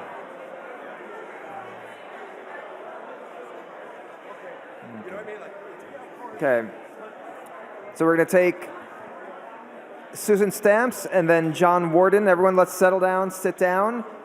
And while you're doing that, I just want to, I heard from someone during the break that there's a lot of chatter among town meeting members that's making it hard for some folks to be able to hear the speakers. I don't hear that up here, but please try to keep it down for the folks who can hear that next to you. Okay, Ms. Stamps, you have the floor, and then John Warden. Thank you. Hi, everybody. Susan Stamps, Precinct 3, member of the Tree Committee, but not speaking for the Tree Committee. Oh, what did I want to say? The two things. Just following up on what Gary Goldsmith said about the adopted tree map is not operational yet. I would just ask, our tree warden just finished planting 200 new trees in town, and if he planted one in front of your house, if you would please voluntarily adopt it and just keep that water bag filled, and that will be a happy tree. It'll make it through the hot summer. And if there's one nearby, maybe adopt that one too, or talk to your neighbors and ask them to do theirs. The other issue I wanted to bring up has to do with the new trash system where, according to the description on the town's website, these big trucks are going to have these huge arms that come out and grab the trash can, and I think there could be a lot of tree damage there. I just think that people need to be aware that they need to put their trash cans really far away from any trees, young trees, old trees, it doesn't matter. Put your trash cans as far away from your trees as you possibly can. Thank you. Thank you. Next we have John Warden and then Al Tosti.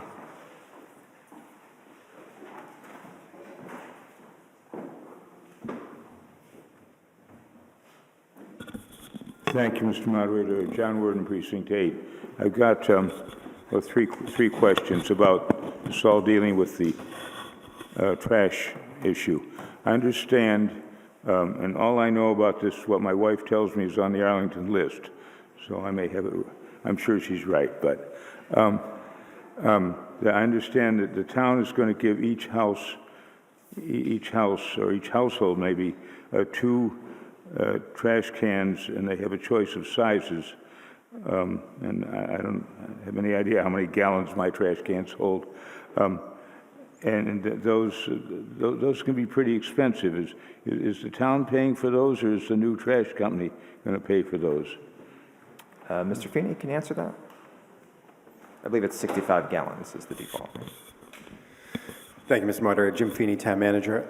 I think the question I heard was, is the town paying for them? And the answer is yes.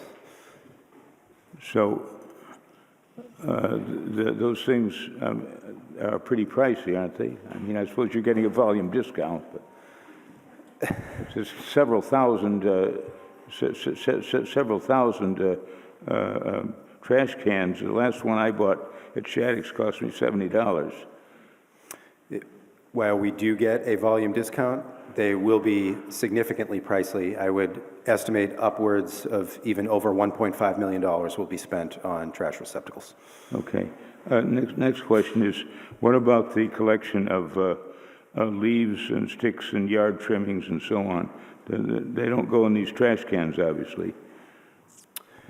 That is correct. We would encourage you to use your old trash cans for the collection of your yard waste, or you could, and we will provide you a yard trimmings sticker to affix to your barrel. Of course, yard waste remains a manual collection, so any type of barrel or leaf bag would do. Okay, third and final question. Often people, particularly when people are moving, they get rid of a lot of stuff that they don't, too big to put in a trash can, and they leave it on the curb. Sometimes they put it out in advance, and sometimes there's some good stuff is left there, and sometimes it deserves to be in the trash. But there was a piece across the street from me that it was a sort of a wardrobe thing, and the guy who used to live in that house said, we bought it from the people next door to us when we lived elsewhere. We brought it to this house, but we left it there. But the new people just moved out, and they left it there. But the point is that people put out a lot of things that won't fit in trash cans, like, well, this wardrobe thing was a pretty big piece of furniture. And they put out chairs, the old chairs and mattresses and rugs and all kinds of stuff. How is that going to be handled? So what we call bulky burnable items are now going to be collected by appointment for a fee by a separate truck. It would not be done by an automated vehicle. A separate fee paid by whom? By the resident, directly to the waste hauler. Say again? Paid directly to the waste hauler by the resident, similar to the way it is now for a toilet or a sink or an appliance or an air conditioner, for example. So those materials that for forever, at least as long as I've only been here for 60 years, have been picked up by the town as part of your taxes. Now you have to pay to have that stuff taken away. That is correct, except for mattresses. Those are a waste ban item, and those not have been collected curbside for some time, except for at a separate fee. All right, well, Thank you, but I don't like the answer very much. Okay. Next up, we have Al Tosti and then Marina Popova. Al Tosti, Precinct 17, move the question on all issues on Department of Public Works. Okay, so we have a motion to terminate debate on the Public Works budget and a second. All those in favor of terminating debate on this budget say yes. Yes. All those opposed say no. No. Debate is terminated. Okay, that brings us to police services. Okay. I only see. Okay, let's take an electronic vote for termination of debate.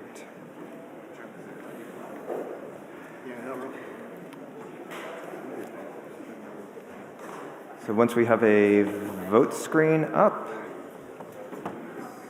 if you wish to terminate debate on the Public Works budget, press 1 for yes. If you want to continue debate, press 2 for no, to not terminate debate, or 3 to abstain. Let's get our votes in, 10 seconds until we close voting.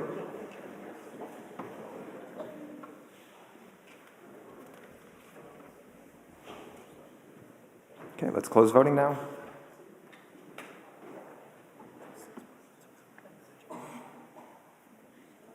And debate is terminated. 142 in the affirmative, 59 in the negative, and 3 abstentions. Okay. So that now takes us to the police services budget. And first we'll take Ezra Fisher, who held this budget, and let's switch over to the speaker queue and clear that while he comes up to the podium. Okay, once this is cleared, you can now request to speak on the police services budget. Mr. Fisher, go ahead. Hello, Ezra Fisher, Precinct 4. In fiscal year 2024, the police department spent $60,000 with Axon Enterprises, a vendor that provides an array of tech solutions from tasers to AI. Do we have plans to continue spending this money with them in the budget, and what did we buy from them previously? Let's see, Mr. Feeney or Chief Flaherty? Thank you, Mr. Moderator. Jim Feeney, Town Manager. That prior purchase, I believe, was for body-worn cameras, and they would be the vendor that would provide service for those body-worn cameras moving forward. Thank you. Last year, Chief Flaherty was kind enough to answer some of my questions over email. One of them was about overtime, and on that topic, she wrote, "We have lost several police officers through retirement, resignations, and transfers over the past few years, and officers are required to work overtime to fill vacant spots. I anticipate that once we are fully staffed, that our overtime will be reduced. The budget for overtime this year remains the same as each of the last 3 years, $659,167, with actuals for the last 2 years at $984,000 in fiscal year 2023 and $1,220,000 in fiscal year 24. Why does it remain so high, and what is the plan for reducing it?" Mr. Feeney? Thank you, Mr. Moderator. Jim Feeney, Town Manager. What I would say, in a year where you hire a number of new police officers, you actually see a 3-month spike in overtime because you have to double up in every cruiser for 3 months while all of those officers undergo field training.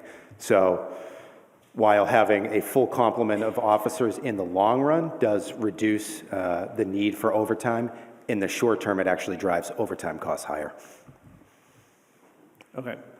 Yeah, aside from financial responsibility, one reason to focus on reducing overtime is that there have been a lot of high-profile cases of overtime abuse in other police departments, including Boston and Massachusetts State Police.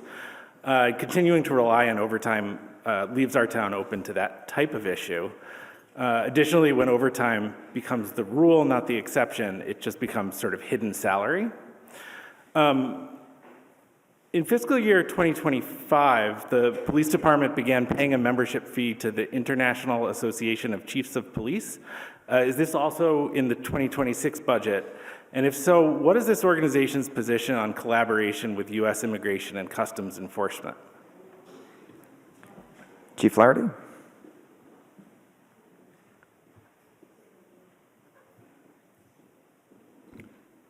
Good evening, Julie Flaherty, Chief of Police. I can't speak to the IACP's position, but I can speak to our position on federal immigration law.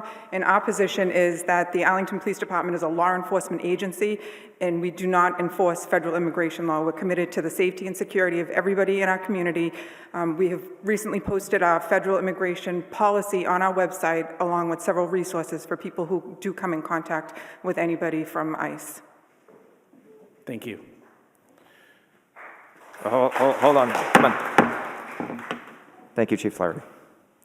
I compared some census demographic data for Arlington and the arrest and motor vehicle stop statistics from the police department that's available online, acknowledging that it can be hard to compare different sets of data and that the census has a 2 or more races category while the data from Arlington Police does not. I calculated that in 2024, which is the last year we have full data for, that Black people were overrepresented in both categories.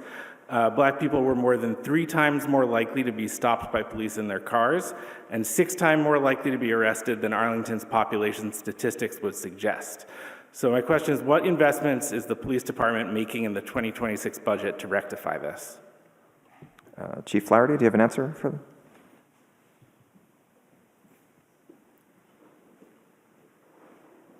Julie Flaherty, Chief of Police. Could you clarify your question? I'm sorry. I can take this. So Thank you. Yeah, the question is, are there any items in the FY26 budget for the police department to address the disproportional stopping of individuals based on their race? I would disagree with those numbers. I don't think that we disappropriately stop people of color. And so we will continue to do our de-escalation training, our implicit bias training, and all of our trainings in cultural competency. I disagree with that. Okay, thank you. Thank you. Take Judith. Oh, I'm sorry, did you have more? Yes. Okay, go, sorry. A little more time. So I noticed that the police department has a budget line item for accreditation stipend. I'm just wondering what accreditations are eligible for this? Mr. Feeney or Chief Flaherty?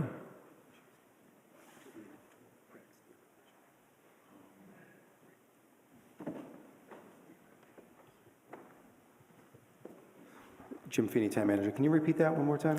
There's a line item in the budget for accreditation stipends, and I'm just wondering what accreditations would be eligible for a police officer to receive that stipend. Chief Flaherty, correct me if I'm wrong, but I believe that is an accreditation stipend given to the officers who run the program that is for accreditation of Arlington's police department. Okay, gotcha. Thank you. All right.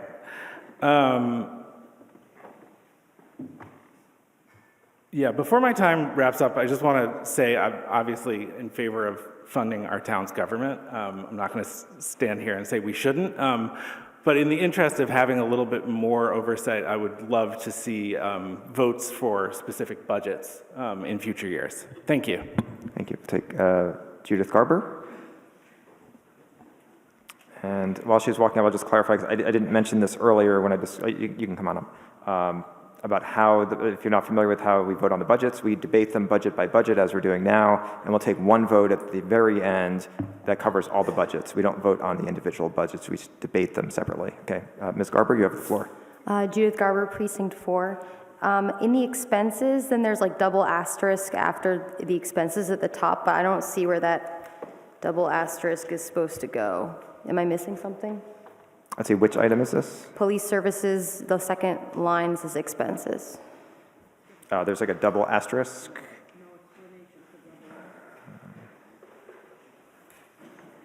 Let's see, does anyone have an answer for what that double asterisk is referring to? Because there's only one footnote, which is the single asterisk for the 75%. Or if someone can just explain why there's an increase in the fiscal year 2026 expenses of 13%. Mr. Feeney, do you want to take that? Thank you, Mr. Moderator. Jim Feeney, Town Manager. I can't say I have an explanation for the 2 asterisks. If Mr. Jones or Ms. Deschler did, I would welcome them. But I think you also asked what the expenditure change was for fiscal year '26.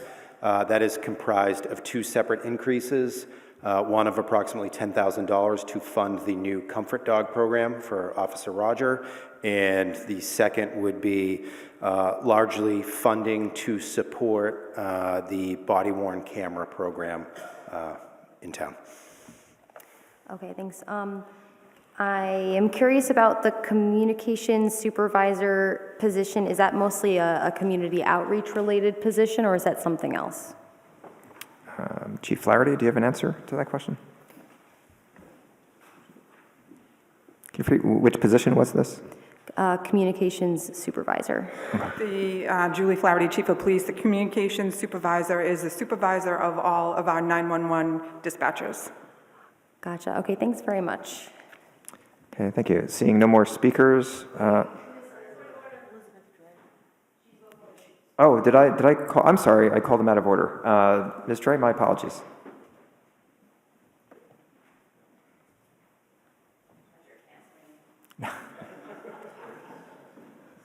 Thank you. Good evening, Elizabeth Dre, Precinct 10.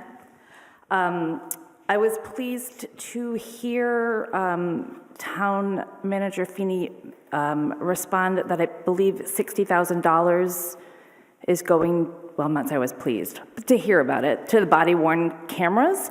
And so I'm wondering if someone can tell us what is the policy or where we can find the policy on the body-worn cameras, what are the annual costs, including data storage, the camera purchase, and whatever we exchanged in collective bargaining. I know that that was settled in August 2024, so just looking for some updates. Were all those costs covered in the 2025 budget, or is this also? I'm looking at the 2026 budget. Thank you. Okay. Mr. Feeney, do you have an answer? Thank you, Mr. Moderator. Jim Feeney, Town Manager. I apologize, I didn't catch the question exactly. So I'm looking, what are the annual costs in the FY26 budget around the body cameras? So, and that includes storage, the purchase of the cameras, the upkeep, whatever we exchanged in collective bargaining. So the cost for the body-worn camera program on the expense is roughly $89,000 annually. That includes storage and cameras? Yep, service of the software, tools that allow redaction, you know. Wonderful. Are officers currently wearing body cameras? Body-worn cameras are not yet in deployment, and a portion of the policy is still the subject of an ongoing arbitration. So I saw that there was arbitration that was settled in August 2024 in favor of the town. Is that still in arbitration, or is it different? We have 2 separate police unions. Okay. So in 2020, town meeting approved, 2021, $43,000 to the police department for the body camera program, and they got a matching grant of $43,000. Where is that money? That money purchased the body-worn cameras themselves. Might have? It purchased the body-worn cameras. So didn't you just say we spent $60,000 on body-worn cameras when you were talking to Mr. Fisher? No.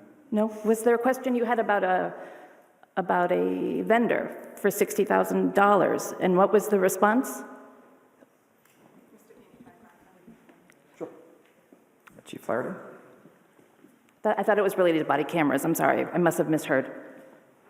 Julie Flaherty, Chief of Police. So back in 2023, we purchased the equipment, which is the actual hardware, with asset forfeiture funds. So the ongoing cost is associated with cloud storage, with all of the tools that Mr. Feeney described, the redaction tools, and the licenses for 65 police officers, 65 cameras. So the $43,000 that we appointed in 2021 was used for? We haven't used it. Okay, so that's still being held? Yes. Okay, thank you. And is there a policy that's been developed that is publicly available? There is a policy that has been developed, but is still the subject of arbitration. Okay, and do you have any anticipation when that arbitration decision might be? As soon as possible. Yep, we're committed to rolling out the program. It's taking a little longer than we thought, and we are actually heading to the Joint Labor Management Commission with our ranking officers, so hopefully we'll have a decision as soon as possible. Wonderful, thank you. I exchanged some emails with both the chief and the town manager about the repercussions of the Donovan Johnson civil rights settlement that was settled in the spring of 2024. And in that, there was 4 major items that the town needed to do that, my understanding, has not been done yet. And I'm wondering where that falls into the FY26 budget. So that includes annual in-person training in de-escalation, implicit bias, and cultural competency, hiring a consultant to analyze and recommend reforms to APD's policy against racial profiling, creating a de-escalation policy, and collecting and publicizing law enforcement data by race on the APD's website. My understanding is those have not been done, and I'm wondering what the costs will be in FY26 to get them done. And Mr. Feeney, can you answer whether or where they appear in the FY26 budget?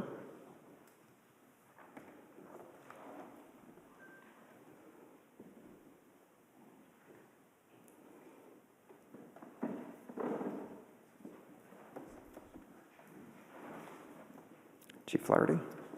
Julie Flaherty, Chief of Police. So we're committed to meeting those requirements. If you go to our website, you'll see our annual data has been posted. Great. We are also committed to training. We have actually completed, all of our offices in the Arlington Police Department have already completed 16 hours of de-escalation training. The requirement asked us to conduct 2 hours. We also have hired an outside consultant and a legal advisor who is in the process now of conducting cultural competency training and implicit bias training for the entire department. That will be completed by mid-June, and the cost for that is approximately $5,000. And is that also the same consultant who will recommend reforms to policy against racial profiling? So we have the same consultant who has made some recommendations to our policies. We are in the process, we have draft policies, and they are now in the hands of the Massachusetts Accreditation Commission, who is our accrediting agency for them to review to make sure that we're in line with best practices.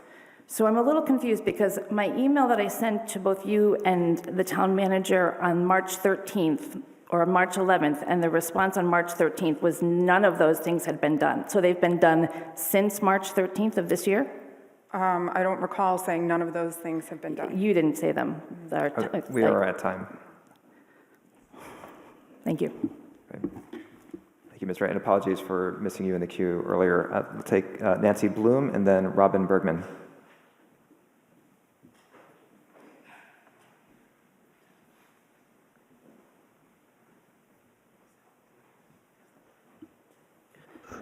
Nancy Bloom, Precinct 18. Someone mentioned that there was a double asterisk, I think it was on expenses. Should there be an amendment to just delete those two? Ms. Dessler, do you want to address that? Christine Deschler, Chair of the Finance Committee. It is simply a typo. It was carried over from several reports previously. It is meaningless. Disregard the double asterisk. Thank you. Okay, so it shouldn't be a single asterisk or anything. It should just be taken out. Okay, so we will make that change administratively. Thank you. Ms. Bergman? Robin Bergman, Precinct 12. A few years ago, I asked Police Chief Flaherty if we collected civil asset forfeiture here, and she said no. But then, as she said tonight, the body cams were purchased with civil asset forfeiture, and I was just wondering, I don't see it in the budget right now, but I was wondering what your policy is on that, Policy about, civil asset forfeiture.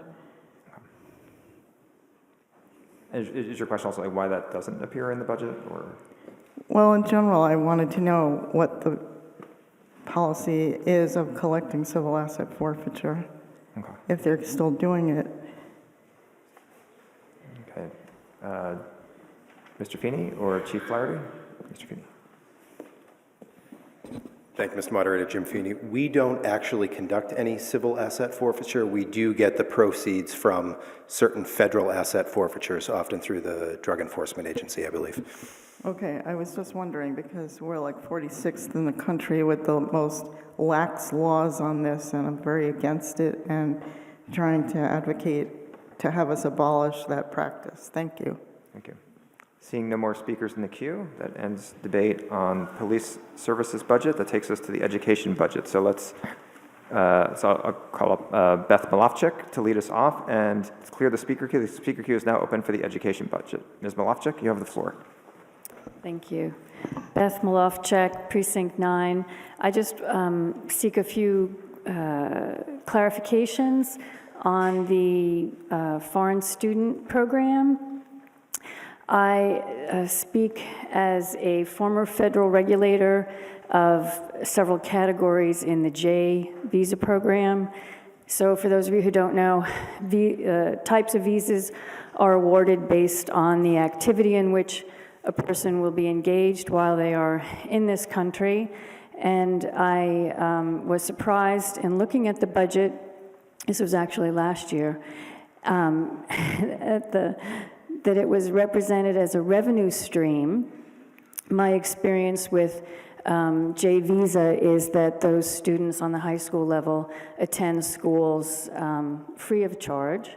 It's part of the exchange program, one begun after World War II. So the questions of clarification I seek, first of all, is I believe I've been told there are 17 year-long students and 22 semester students. So does that make 37 for half of the year? I'm curious about that. I understand in the J visa program, the limit for high schools is 10. And then my other question is, do we actually make money on this program? Is it revenue to the school? I understand that F visa students are required to pay the unsubsidized tuition to the school. So I'm just seeking clarification, illumination, and just to share this information with the enclosure. Dr. Homan, do you have answers to any of these questions? Liz Homan, Superintendent. So the school district has a number of revolving funds. One of them is the foreign tuition revolving account, which is where the tuition fees that we collect from students in our F student visa programming, that's where those fees go. We set that, the answer to do we make money off of this is no. We're not allowed to have a profit in that account. Okay. We collect based on historical per pupil expenditure. So we use the historical per pupil expenditure to set a tuition rate. This is not an exchange program. We have looked into and are looking into a couple J visa exchange programs that would be free of charge. The idea being that the benefit is that a student goes to another country, one of ours, and then another student comes to us, and so it offsets itself. But these are students who wish to study in the United States. We have a number of students from our sister city in Nagaokakyo, for example, who might take advantage of this, and we charge at a rate that is less, incidentally, than our per pupil expenditure rate set by the state. So this year, the tuition is about $17,000. The per pupil tuition in 2023 was closer to $20,000. So it's not a full offset, and we only take students when we have the space in the school already in a section, so that we don't have to create new sections, because that would increase the cost of including the student. Those funds are spent on curriculum instruction, professional development, in the same way that the per pupil expenditure reflects the cost of educating a student in the classroom. Thank you very much. I appreciate that clarification, and I am relieved that the program is not run at a profit. Thank you. Yep. I have read the Fulbright-Hayes legislation, and during these times, recommend it to everyone. Thank you. Thank you. Next, take Stephanie Ford-Weems, and then followed by Beth Ann Friedman.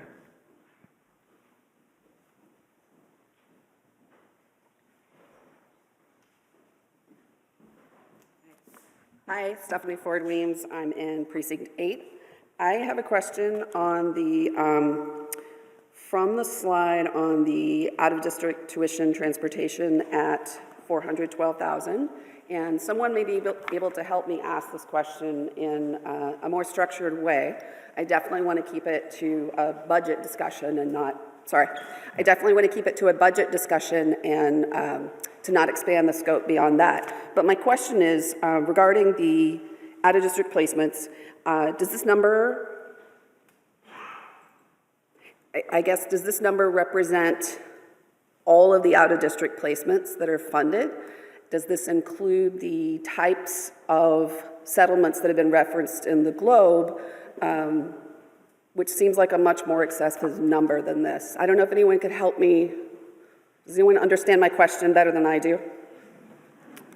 Dr. Homan, can you shed light on that question? Thank you, Liz Homan, Superintendent. So only that line only pays out-of-district tuition for students who are placed out of district.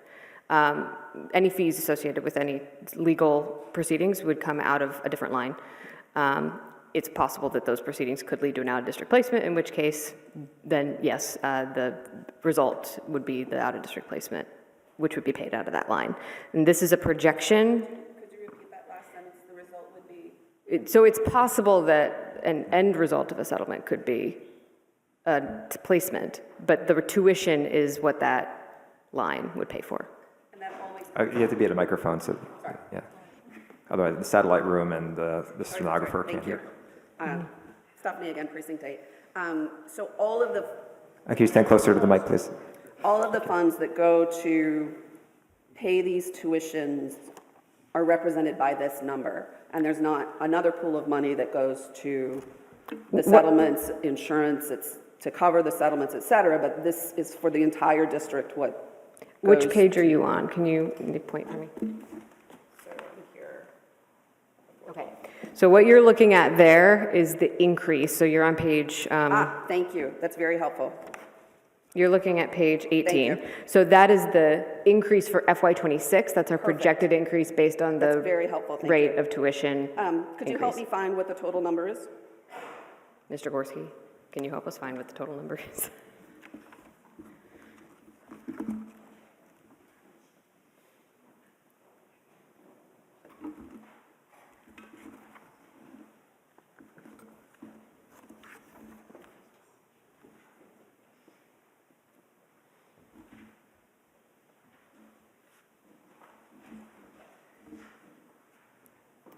If you go to page 84, am I in the right spot? 3306, 5.8 million for FY26. Okay, I'm sorry. Page 84. Is that right? Yeah. In the middle then. So 5.8 is going for 26, the budget for the out of district, and that's for all of Arlington. Yes, that's the total amount. All right. I'm sorry, can you stand closer to the mic? Sorry. It was just thank you. Just clarifying that this is all of the money for fiscal year 26 for all of the school district. Yes, for out-of-district tuition. Yeah, thank you. Yes. Great, thank you. Okay, next, Beth Ann Friedman, and then Michelle DeRocher.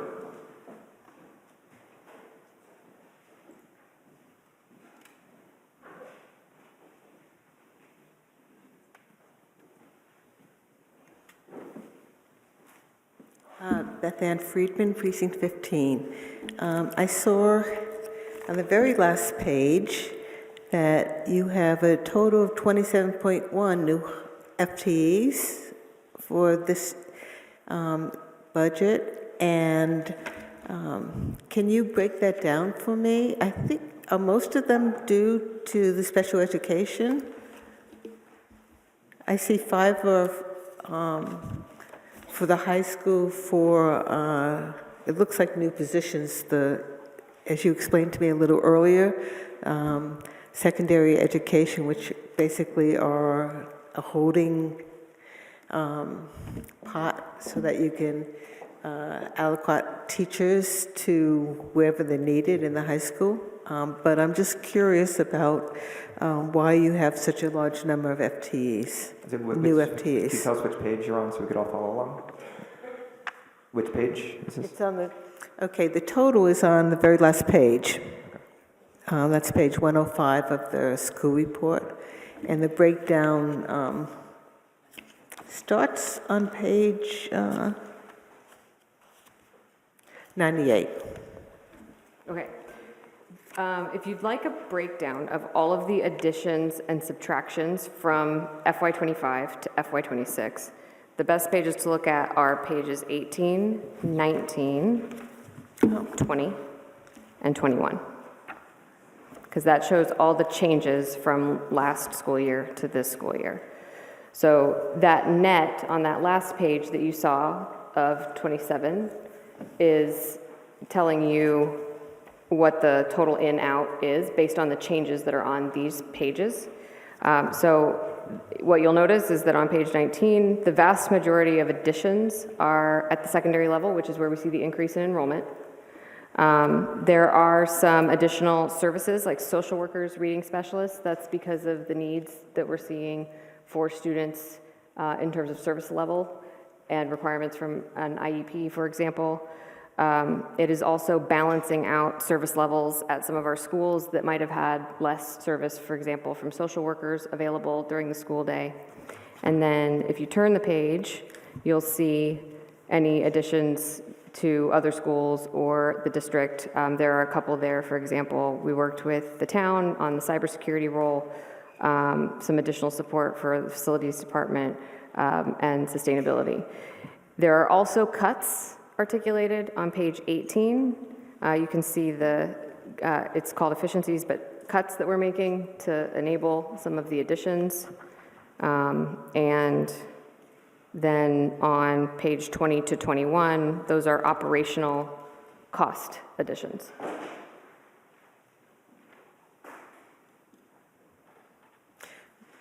So on page 20, you have an additional 5 FTEs for the central office restructure.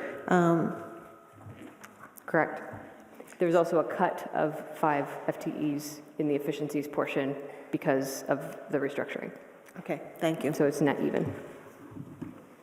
Okay. So next we'll take Michelle DeRocher and then Steve Moore.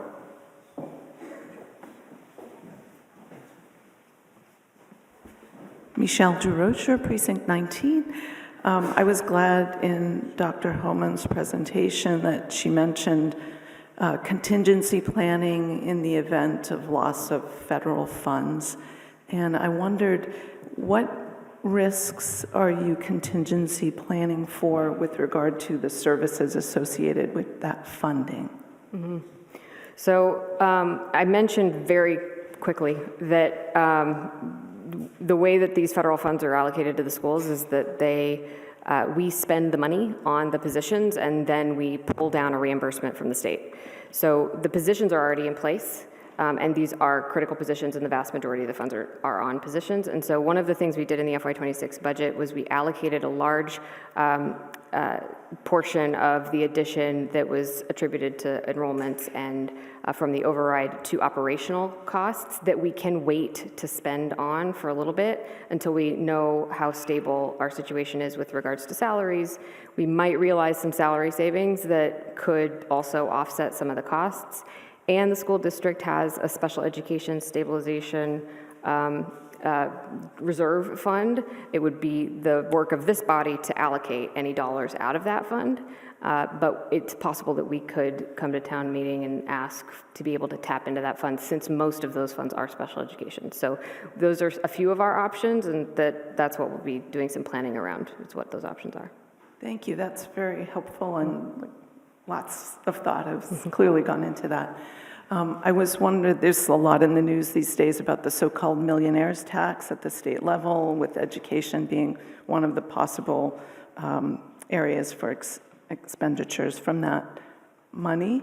Is there advocacy with our legislative delegation that you all are doing, or that you would want us all to do? That's a great question. We have done a lot of advocacy, particularly around funding for our students who are Boston residents, because that funding has been level or cut, and it services all of our students who come to us from Boston. So all of the positions that are associated with the METCO program are funded by that grant. And that has been, it's been difficult to meet all of the needs because that grant has been level funded. So that's one we've done some advocacy around. Another one, we've done a lot of correspondence with our colleagues at the state level who have recently been working to get us some additional capital dollars to fund devices and to fund, recently there's a proposal for an elevator at Thompson that is closing the gap with capital committee because what was allocated doesn't quite fund the elevator. So we're working a lot with our state legislators and appreciate any advocacy around funds that can go towards Chapter 70 allocations, programming that's specific to our schools, or capital investments. Thank you. You're welcome. Okay, we'll take Steve Moore and then Gordon Jameson.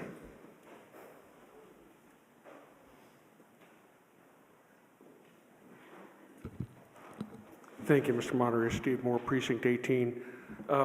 The previous speaker generally asked the question I was going to ask, but I have one additional question. And I did want to compliment you on the success that we've had with the schools, you, the school committee, all the staff, on getting that top level of performance. So that was wonderful to see today. But my question is about, again, this millionaire's task revenue that the town may be able to work with. Since it seems to be that is generating a significant amount of money, and we happily have our state representatives advocating for the needs of the town, do you have to project out into the future individual projects for the asks? It sounds like from what you just said, you do. You have it sort of earmarked, that's the wrong word. You have it looking towards one particular or a couple of needs. Do we have a prioritized list of the types of things that those funds might be able to go towards? Because I would hate not to be able to very quickly come up with some need if the money became available. So the examples I gave are when we've received specific outreach from our legislators around dollars that might be able to be allocated on a bill that's getting an amendment attached to it. However, one of the things we benefit from in the schools significantly is the town's formula for allocation, which doesn't sort of directly allocate some of those funds to the schools. It allocates them to the town, and then we have the formula that plans out how the allocation to the town or to the schools would operate. And so I meet with Town Manager Feeney on a regular basis, and the long-range planning committee meets to determine what our allocation would be. And so it's hard to say, only because I'm sure that would be part of the conversation around what the school's allocation would be should the millionaire's tax generate more revenue coming to the town from the state. But state revenue generally, unless it's one of these specific grants for special education, goes to the town, and then that formula determines what the school's allocation would be based on what sort of the state's saying the priorities are for that funding. Chapter 70 is supposed to go towards education, and so, but it's just one of the revenue streams that is factored into the town's revenue streams. So it sounds to me like the conversations occur once the funds are identified as being available and going, like you said, to the town, then the conversations occur. Hopefully you have in your hip pocket a series of needs that could be applied to. Thank you very much, Dr. You're welcome. Thank you. Next we'll take Gordon Jameson and then Austin Brown.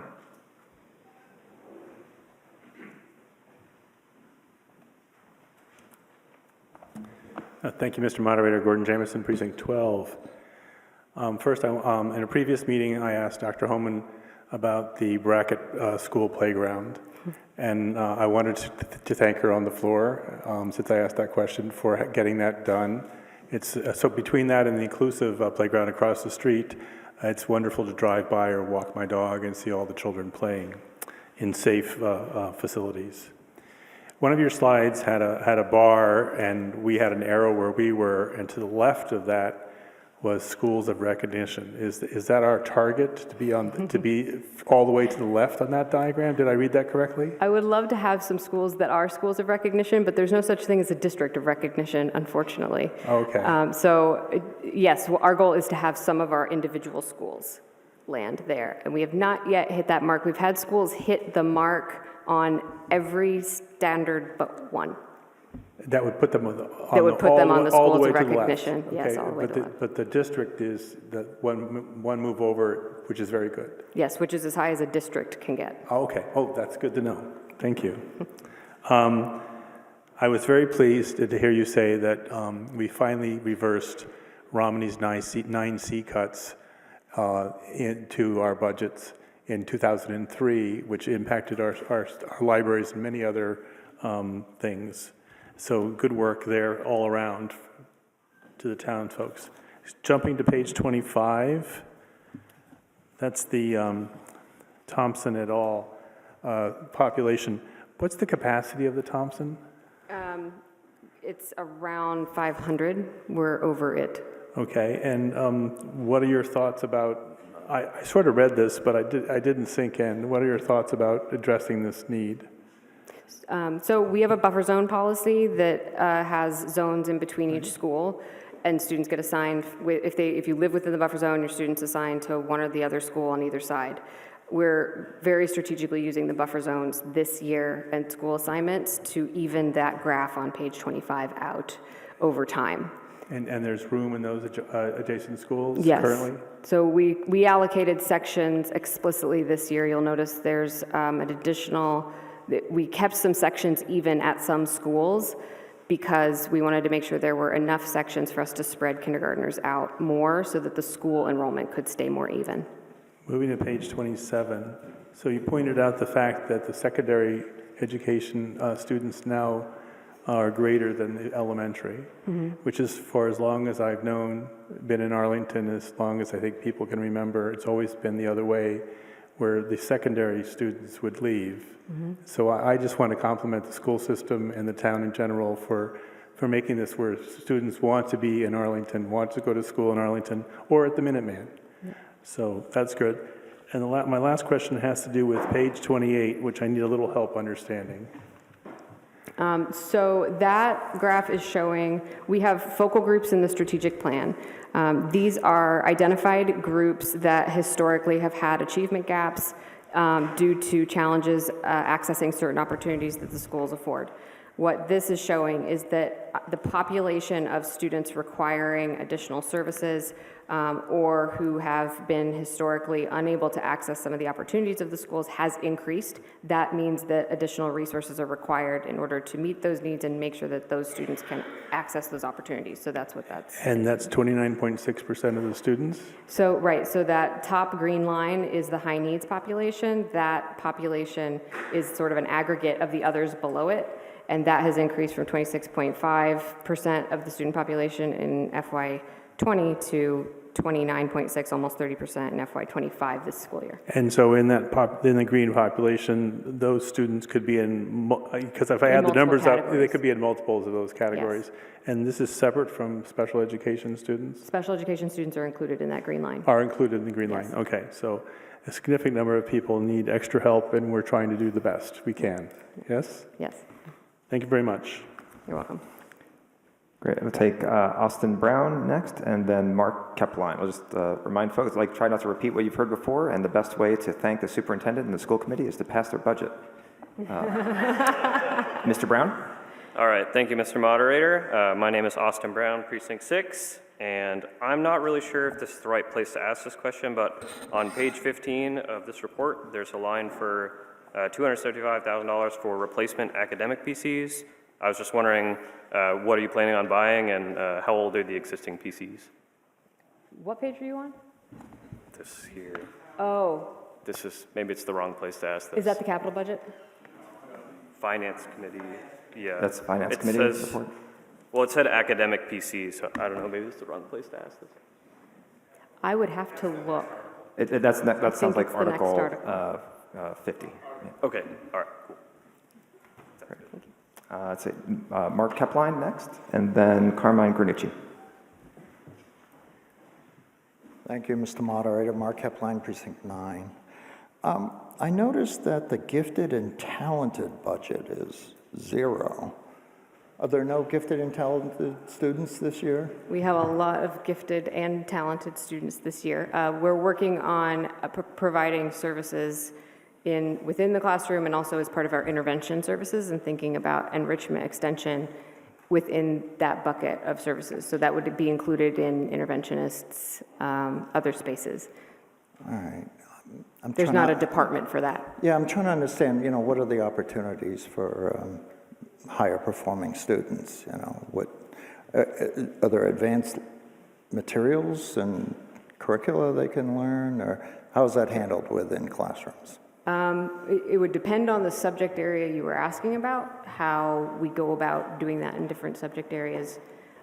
We have done a lot of curriculum work. We've revamped the elementary curriculum, for example, to provide richer experiences and more opportunities for students to challenge themselves in elementary ELA. I'd have to, okay. I don't want to go subject by subject to answer that.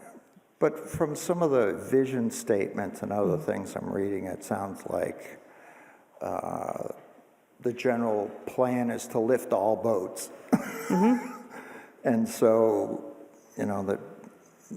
the higher performing students aren't really getting an opportunity to excel as much.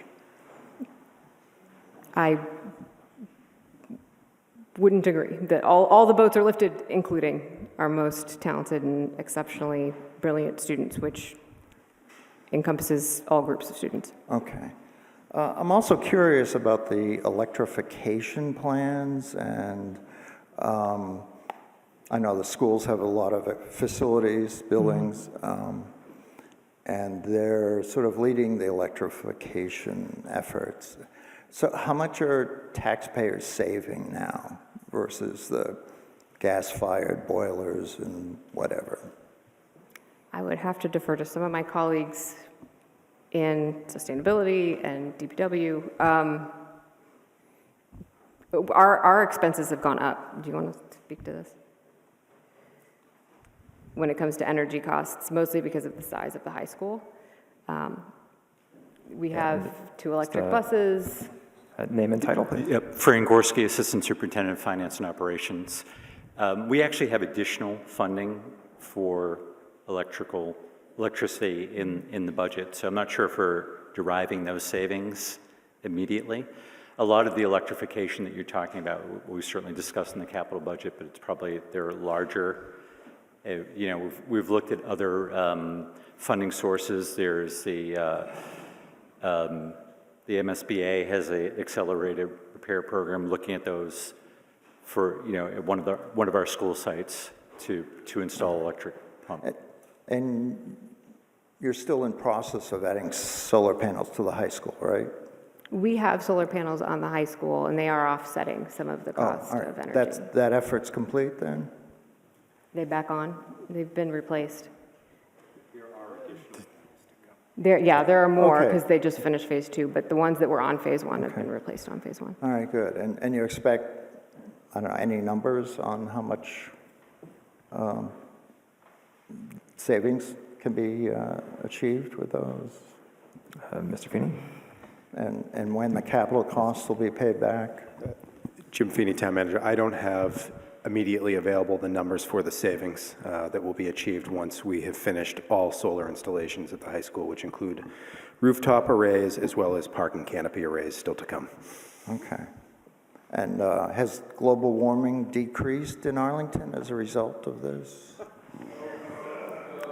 Yeah, that's. Yeah, I'm talking about Arlington. I don't care about global warming. I want Arlington-specific warming. So I think the question is, has environmental effects impact? Like, how have they impacted the budget this year versus previous years? Have they been quantified too? How much? Whatever. What I can say is that a lot of the requests that the school has brought to the capital committee have had to do with renovations to HVAC based on the electrification plan for the town. And in order to mitigate both the impacts of energy costs and electrification, trying to achieve that, and the impact of global warming, because we don't have all of our schools air conditioned. And the impact of that is sometimes, in the warmest months of the year, canceling school. Oh, you bring up a good point. So are there plans to add air conditioning to any of the other schools or help them out? We have had capital funds allocated, and this is perhaps a different warrant article in the past, but have not always been able to execute on those projects because they're coming in more expensive because of the cost of materials and supplies. Okay. All right. Thank you very much. You're welcome. Carmine Granucci, and then Barbara Atkins.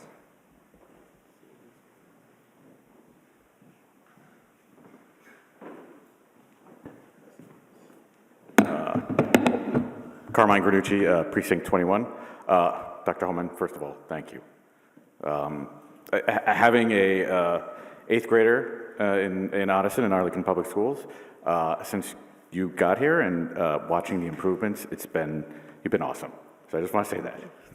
I just have a quick question. Just reviewing the budget here, I'm just curious to know why the school budget is subsidizing the cybersecurity. Half of the FTE is being subsidized by the school. The IT department, the town IT department, and the town facilities department are shared across the schools and the town. And we have 1,000 students every day, or 1,000 staff and 6,000 students every day, and all of them have devices. And so cybersecurity is a huge consideration for the schools, and so we're happy to partner with the town. Okay, I just wanted to, I guess for me, I just want to make sure like half of that person's time is going to be doing exactly that. So that's great to hear. So yeah, we get a lot of support from the IT department. Yes, no, great, thank you. You're welcome. Okay, next we have Pi Fisher. Pass. Okay. And seeing no more speakers in the queue, that takes us now to the retirement budget. So can we bring up Mr. Jameson, who held that budget, and let's clear the speaker queue. Anyone else who wants to speak to the retirement budget can press 1 to request to speak. Mr. Jameson? Yes, thank you, Mr. Moderator. Gordon Jameson, Precinct 12. So I'm going to do a couple more on these offsets. So the increase in the top line contributory pension cost is up 17.6%, but the water and sewer is only up 8.1%. And then none of the other enterprise funds, any revolving funds that pay for warm bodies in the schools or town, or the CBG funds that do the same, none of them are offset in the retirement. Again, this means that we're indirectly subsidizing those funds. They should be get the full load of bearing. So I trust that the manager and deputy town manager of finance will look at this in the future for us for next year. Thank you. Thank you. Seeing no more speakers, speaking requests for the retirement budget takes us to the insurance budget. Mr. Jameson, you're back up. And speaker queue is still open and clear. So if you want to speak to the insurance budget, feel free to request to speak. Mr. Jameson? Yes, here the Water and Sewer Enterprise Fund offset has decreased in the last 4 years from $612,000 to $588,000, and actually a decrease of 3.9%, while the overall top line budget has increased by 21.5%, a delta of 25%. So I think I've made my point clear that this needs to be looked at. You looked at in that second group of things, those are many of the things plus Enterprise Fund D&E that I would hope to see in the pension retirement plan as offsets next year or in the future. That's it. Thank you. Okay. Seeing no other speakers for the insurance budget, it takes us to the Recreation Enterprise Fund. Beth Ann Friedman, you wished to speak to this? Anyone else who wants to speak to the Recreation Enterprise Fund can request to speak at this time. Beth Ann Friedman, Precinct 15. It's really because I'm not familiar with this kiddie care program that the Recreation department offers. So can somebody speak to that and describe what it is and whether there are fees charged for it? What's that? Oh, Natasha Wayman, right? Thank you. Sorry about that. Good evening, thank you. Natasha Wayden, Recreation Director. So the Kid Care program is actually 2 programs. We've got an after-school program that serves about 98-ish kids. It's an after-school program for kindergarten through 5th grade. And we also have a preschool program. Right now, our capacity is 20 kids per day, but both of those programs are slated to expand for next year because we're in a great new space. So are there fees associated with those programs? Yes. Okay, thank you. Welcome. Okay, seeing no more speakers for Recreation Enterprise Fund, that takes us to Arlington Youth Counseling Center Enterprise Fund, and Beth Benedict held that. So, and while she's coming to the podium, anyone who wishes to speak on the final fund, Arlington Youth Counseling Center Enterprise Fund, can request to speak now. Go ahead. Beth Benedict, Precinct 21. I had some questions about the mental health clinicians cuts and the case manager homeless outreach cuts, which seem pretty significant, but perhaps they've moved to a different department. If you could help me with that, that would be great.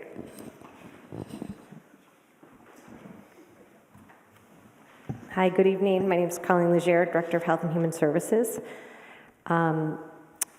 Regarding the mental health clinicians cuts, what you're seeing is some of those positions removed from this budget, and some of those positions are funded through grants, and we fundraise donations. So it's out of the enterprise, but we do fund them through other grants and donations accounts.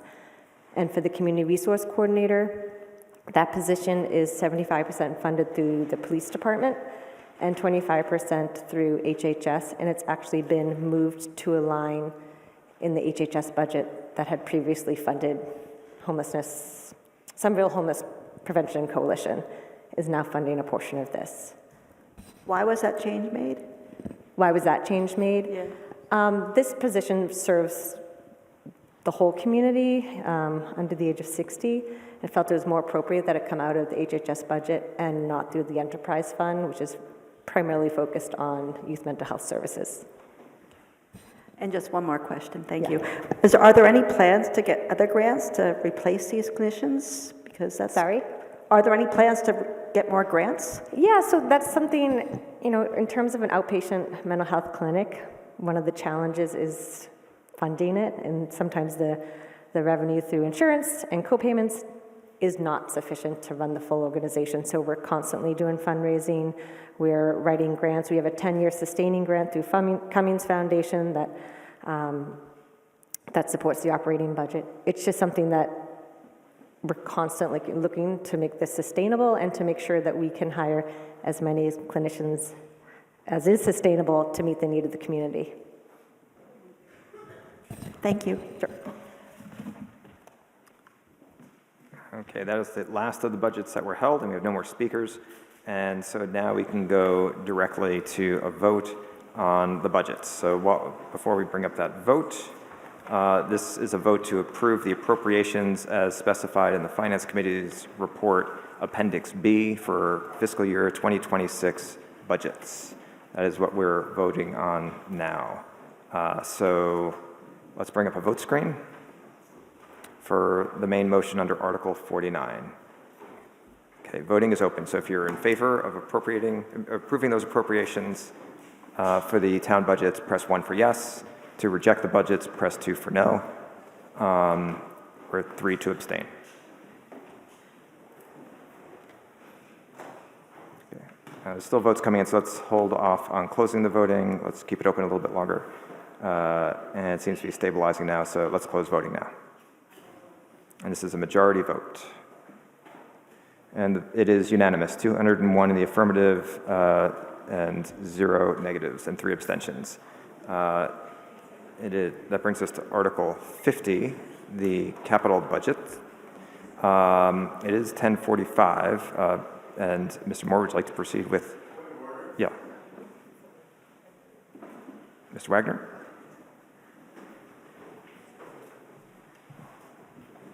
Thank you, Mr. Moderator, for guiding us through the budgets. Carl Wagner, Precinct 15, excuse me. I have a question. Is there going to be a period for debate or discussion on Appendix D of the Finance Committee's report? Because I note that there are huge deficits starting in 2 years and then doubling, and we had no way to talk about it in the current budget, but it should be an issue that every taxpayer and resident and town meeting member is thinking about. Will it be discussed tonight or in a future night? Thank you. Okay, so to answer your question, the town meeting is a legislative assembly that follows a strict agenda that is set by the town meeting warrant. And if there's not an article to cover the subject, then it's not on the agenda, and it would be out of scope. There are announcements and resolutions that could raise awareness about issues that affect the town, but the actual business agenda is specified by the articles in the warrant. Okay. So that brings us to Article 50. Mr. Moore, did you want to, we'll take up Mr. Moore's presentation. Actually, before we get started there, we'll open the speaker queue. Let's switch over to that. Okay, we'll clear the speaker queue. When that list goes empty, then you can click in. Okay. The queue is now open for Article 50. Mr. Moore, you have the floor. Thank you, Mr. Moderator. I'm Christopher Moore, Precinct 14, and also Chair of the Capital Planning Committee. And I'm here to talk to you about Article 50, the capital budget. Next slide, please. I'll cover these 5 things. Next slide. The first one is thanks.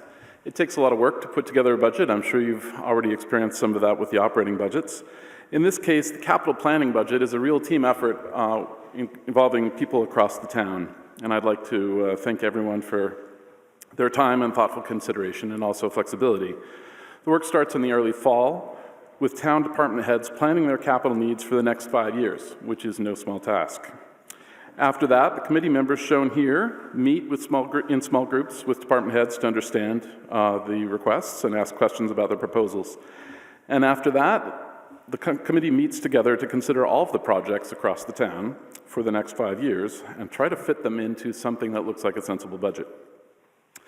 Special thanks especially to our town budget coordinator, Lauren Costa, who is not formally on the committee, but is at all the meetings, and she's the reason we get it all done. Next, please. So the content of the report, this is the one, the construction orange cover, which I hope you've had some time to read. But it's important to note what we're talking about tonight. Article 50 is a vote on the capital budget for FY 2026. That is contained in pages 1 through 5 of the report. And it includes things we're buying, acquisitions, as well as debt service. The 5-year plan is also contained in the report so that you can see what we think the future looks like. And in the appendices, you'll see a comprehensive list of plan items, including estimated costs, timing, and funding sources. Next slide, please. So what are we going to buy? In FY 2026, the cost of items to be acquired under the capital plan is about $14.7 million. Those are documented in sections 2, 4, and 5 of the vote. These things are paid for by a variety of sources, including cash, so that's money raised directly from the general tax, bonding, where the town borrows money, and other, which means grants, donations, enterprise funds, etc. The details include 54% of the budget in public works, so about $6.6 million. That pays for our roads, our water and sewer infrastructure, sidewalks and accessibility projects, vehicles, and lots of other things. And I should note that a large portion of that budget is paid by the Water Sewer Enterprise Fund. The next large item is schools and school IT, 38% of the total budget. The biggest item in that budget is the Hardy School Envelope Repair Project, which is $2.2 million, and a solar array for the roof, which is being constructed this year. The roof this year, solar array next year. There's also an elevator upgrade at Thompson, a new fire alarm system and air conditioning upgrades at Brackett, and an initiative to install classroom audio systems in all classrooms in the district which don't presently have them. After that, the rest of the departments are relatively small in terms of their total capital allocations this year. Community safety is getting vehicle replacements, a remote alarm system, and a new Jaws of Life. The planning department is working on complete streets redesign of Broadway, along with some grants from other agencies. The facilities department is paying for a new elevator in the community safety building and a new carpet in the children's area at Robbins Library. These are just the highlights. And after that comes town IT, recreation, HHS, libraries, and purchasing. So some of these purchases I've talked about, and the rest that you can see in the report, will be funded using bonds. That's important because a vote to make these purchases tonight binds future town meetings to pay for them, just as past town meetings bound this town meeting to pay for bonded purchases of the past. Next slide, please. Here's where we pay for that. The debt service allocation is $20.1 million. So that includes all the things we bought in the past on the credit card. Non-exempt debt is 37% of that, exempt debt 63%. So exempt debt means things that the town voted for overrides for. The classic example, of course, is the high school. The non-exempt debt, the smaller portion, is things that were borrowed as part of past capital plans. Next slide, please. So we manage the size of the capital budget by limiting it to 5% of the overall town budget. And that is a process we've done for many years. This allows us to do long-term planning, as well as having some fiscal discipline. We also limit the 5-year plan for the capital budget to 5% of the projected 5-year town budget. The table at the top of the slide is from page 13 of our report. The green boxes show that the net non-exempt capital plan is $10.6 million, which works out to just under 5% of the total budget for FY 2026.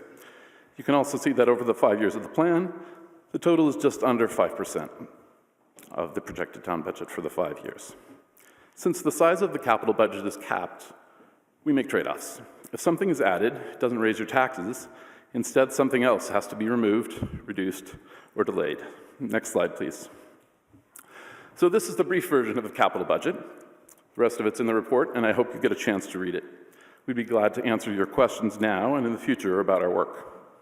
Also, we have an opening on the committee this year if you're interested in joining us.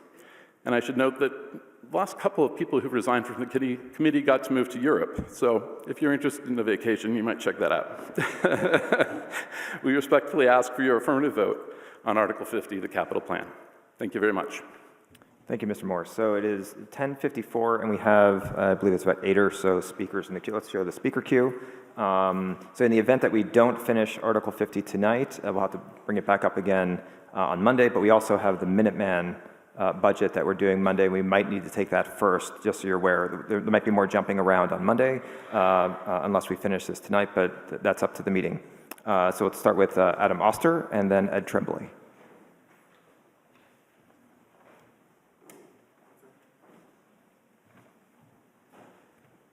Thank you, Mr. Moderator. I'm Adam Oster, and I'm from Precinct 16. Sorry, can you speak more into the microphone? I will do my best. Wave at me if I'm doing bad, okay? In the capital planning report, which I found particularly interesting this year, and the narrative particularly informative, thank you very much, there's reference to in a couple of places to a bucket of money about $200,000 for mobility improvements. And on page 17, we're told that that's going to go for some of those flashing pedestrian beacons on Mass Ave and replacing some of the brick sidewalk. And I'd like to know a little bit more about those two things, and also to know if that's the whole bunch this year, or if there are other things that the money might be spent on, and if so, what. For the beacons, where are they going to go? And for the sidewalks, where are they going to be replaced? Mr. Moore, do you have, or Mr. Feeney? Thank you, Mr. Moderator. Jim Feeney, Town Manager. I can speak to a few projects that are underway with respect to those funds. We do have a designer looking at reconstructing the crossing at Mass Ave and Dundee Road, which is in front of Trader Joe's. That would be an area where we have to do some work to move some drainage, create bump outs to close that crossing, and potentially install a rectangular rapid flash beacon. We're doing on-the-ground survey work now because there's a lot of grade changes. With respect to brick sidewalks, we would be targeting most likely here in Arlington Center on the north side of Mass Ave from the intersection with Mystic Street, as far down as we can get, potentially to Mass Mill adjacent if possible. And we're also looking at redesigning the crossing at Library Way as well, and the potential implementation of some sort of beacon at that location. Thanks. Dundee Road, I think people probably know that's the site of a fatality last year. So are there other things, or is that sort of the whole 200,000? And is that the sort of thing that we can expect that this money will be spent on in future years? Mr. Feeney? Thank you, Mr. Moderator. Jim Feeney, Town Manager. The projects I described will likely exceed $200,000, but those are in fact the types of projects that I believe we will be prioritizing with those accessibility improvement funds. Thank you. I have one other completely unrelated question. Also in the capital report, there's the absence of what looks like capital maintenance for the Ottoson School. And on page 22, there are suggestions that this is because, we're going to be maybe assessing a new school or a major reconstruction of the school. And I have no doubt that that is prudent. I'm not questioning the wisdom of that, but I am very curious to know how we decide that. So we have these buildings, they're major capital assets, and somebody has said, okay, look, maybe the decision isn't made, but somebody decided not to put it in the capital budget this year, and what's behind that? Who does that? Dr. Homan? So we have submitted a statement of interest to the Mass School Building Authority for the Ottoson Middle School as a rebuild. The considerations that go into that, we did a capital needs assessment in 2022 to understand if we were to do repairs, what would the cost be over time? What would the investments be needed to make immediately? And the cost of those investments, when you consider it against rebuilding the school, especially considering there would be ongoing maintenance of some of those changes, it factors out to really make the case for actually rebuilding the school, especially considering its current layout doesn't allow for the kind of programming that we're looking for students. So those are some of the things that went into that, particularly the capital needs assessment in 2022. Well, as I said, I don't question the prudence of that decision at all. It just occurs to me that at some point, and not at the very end of the process, that it would be appropriate for town meeting to have some kind of a role. And I know we're not set up to do that. I'd be interested in working on that. And my thinking is just, town meeting, we have to approve sales of property, we approve takings, we're consulted about that level of stuff. And if we start to make decisions without town meeting that kind of leave us in a position of, well, okay, we got to do an override because we haven't been doing maintenance and it's just falling apart. That puts us in a bad position. It's not a question, and I just want to, I guess, thank the committee and everyone who's worked on this. Thank you. Okay. I will clarify that town meeting does get involved and vote in the event we were to need the funding for a new school. And this is just the statement of interest. It's the beginning of a process. Then we enter other phases of that process. It's a multi-phase process that's laid out on the MSBA website. And you can see how some of the, what the engagement ends up being. This is the very, very initial part. Right. Okay. It is 11 o'clock. If anyone has a motion to adjourn, or we can continue with speakers. Okay, we have a motion to adjourn in a second. All those in favor of adjourning, actually, before we do that, any notices of reconsideration? Christine Deschler, Chair of the Finance Committee. I give notice of reconsideration on Article 49. Okay, we have a notice of reconsideration from Ms. Deschler on Article 49. All those in favor of adjourning, say yes. Yes. All those opposed, say no. It is unanimous. We are adjourned. Coming back Monday.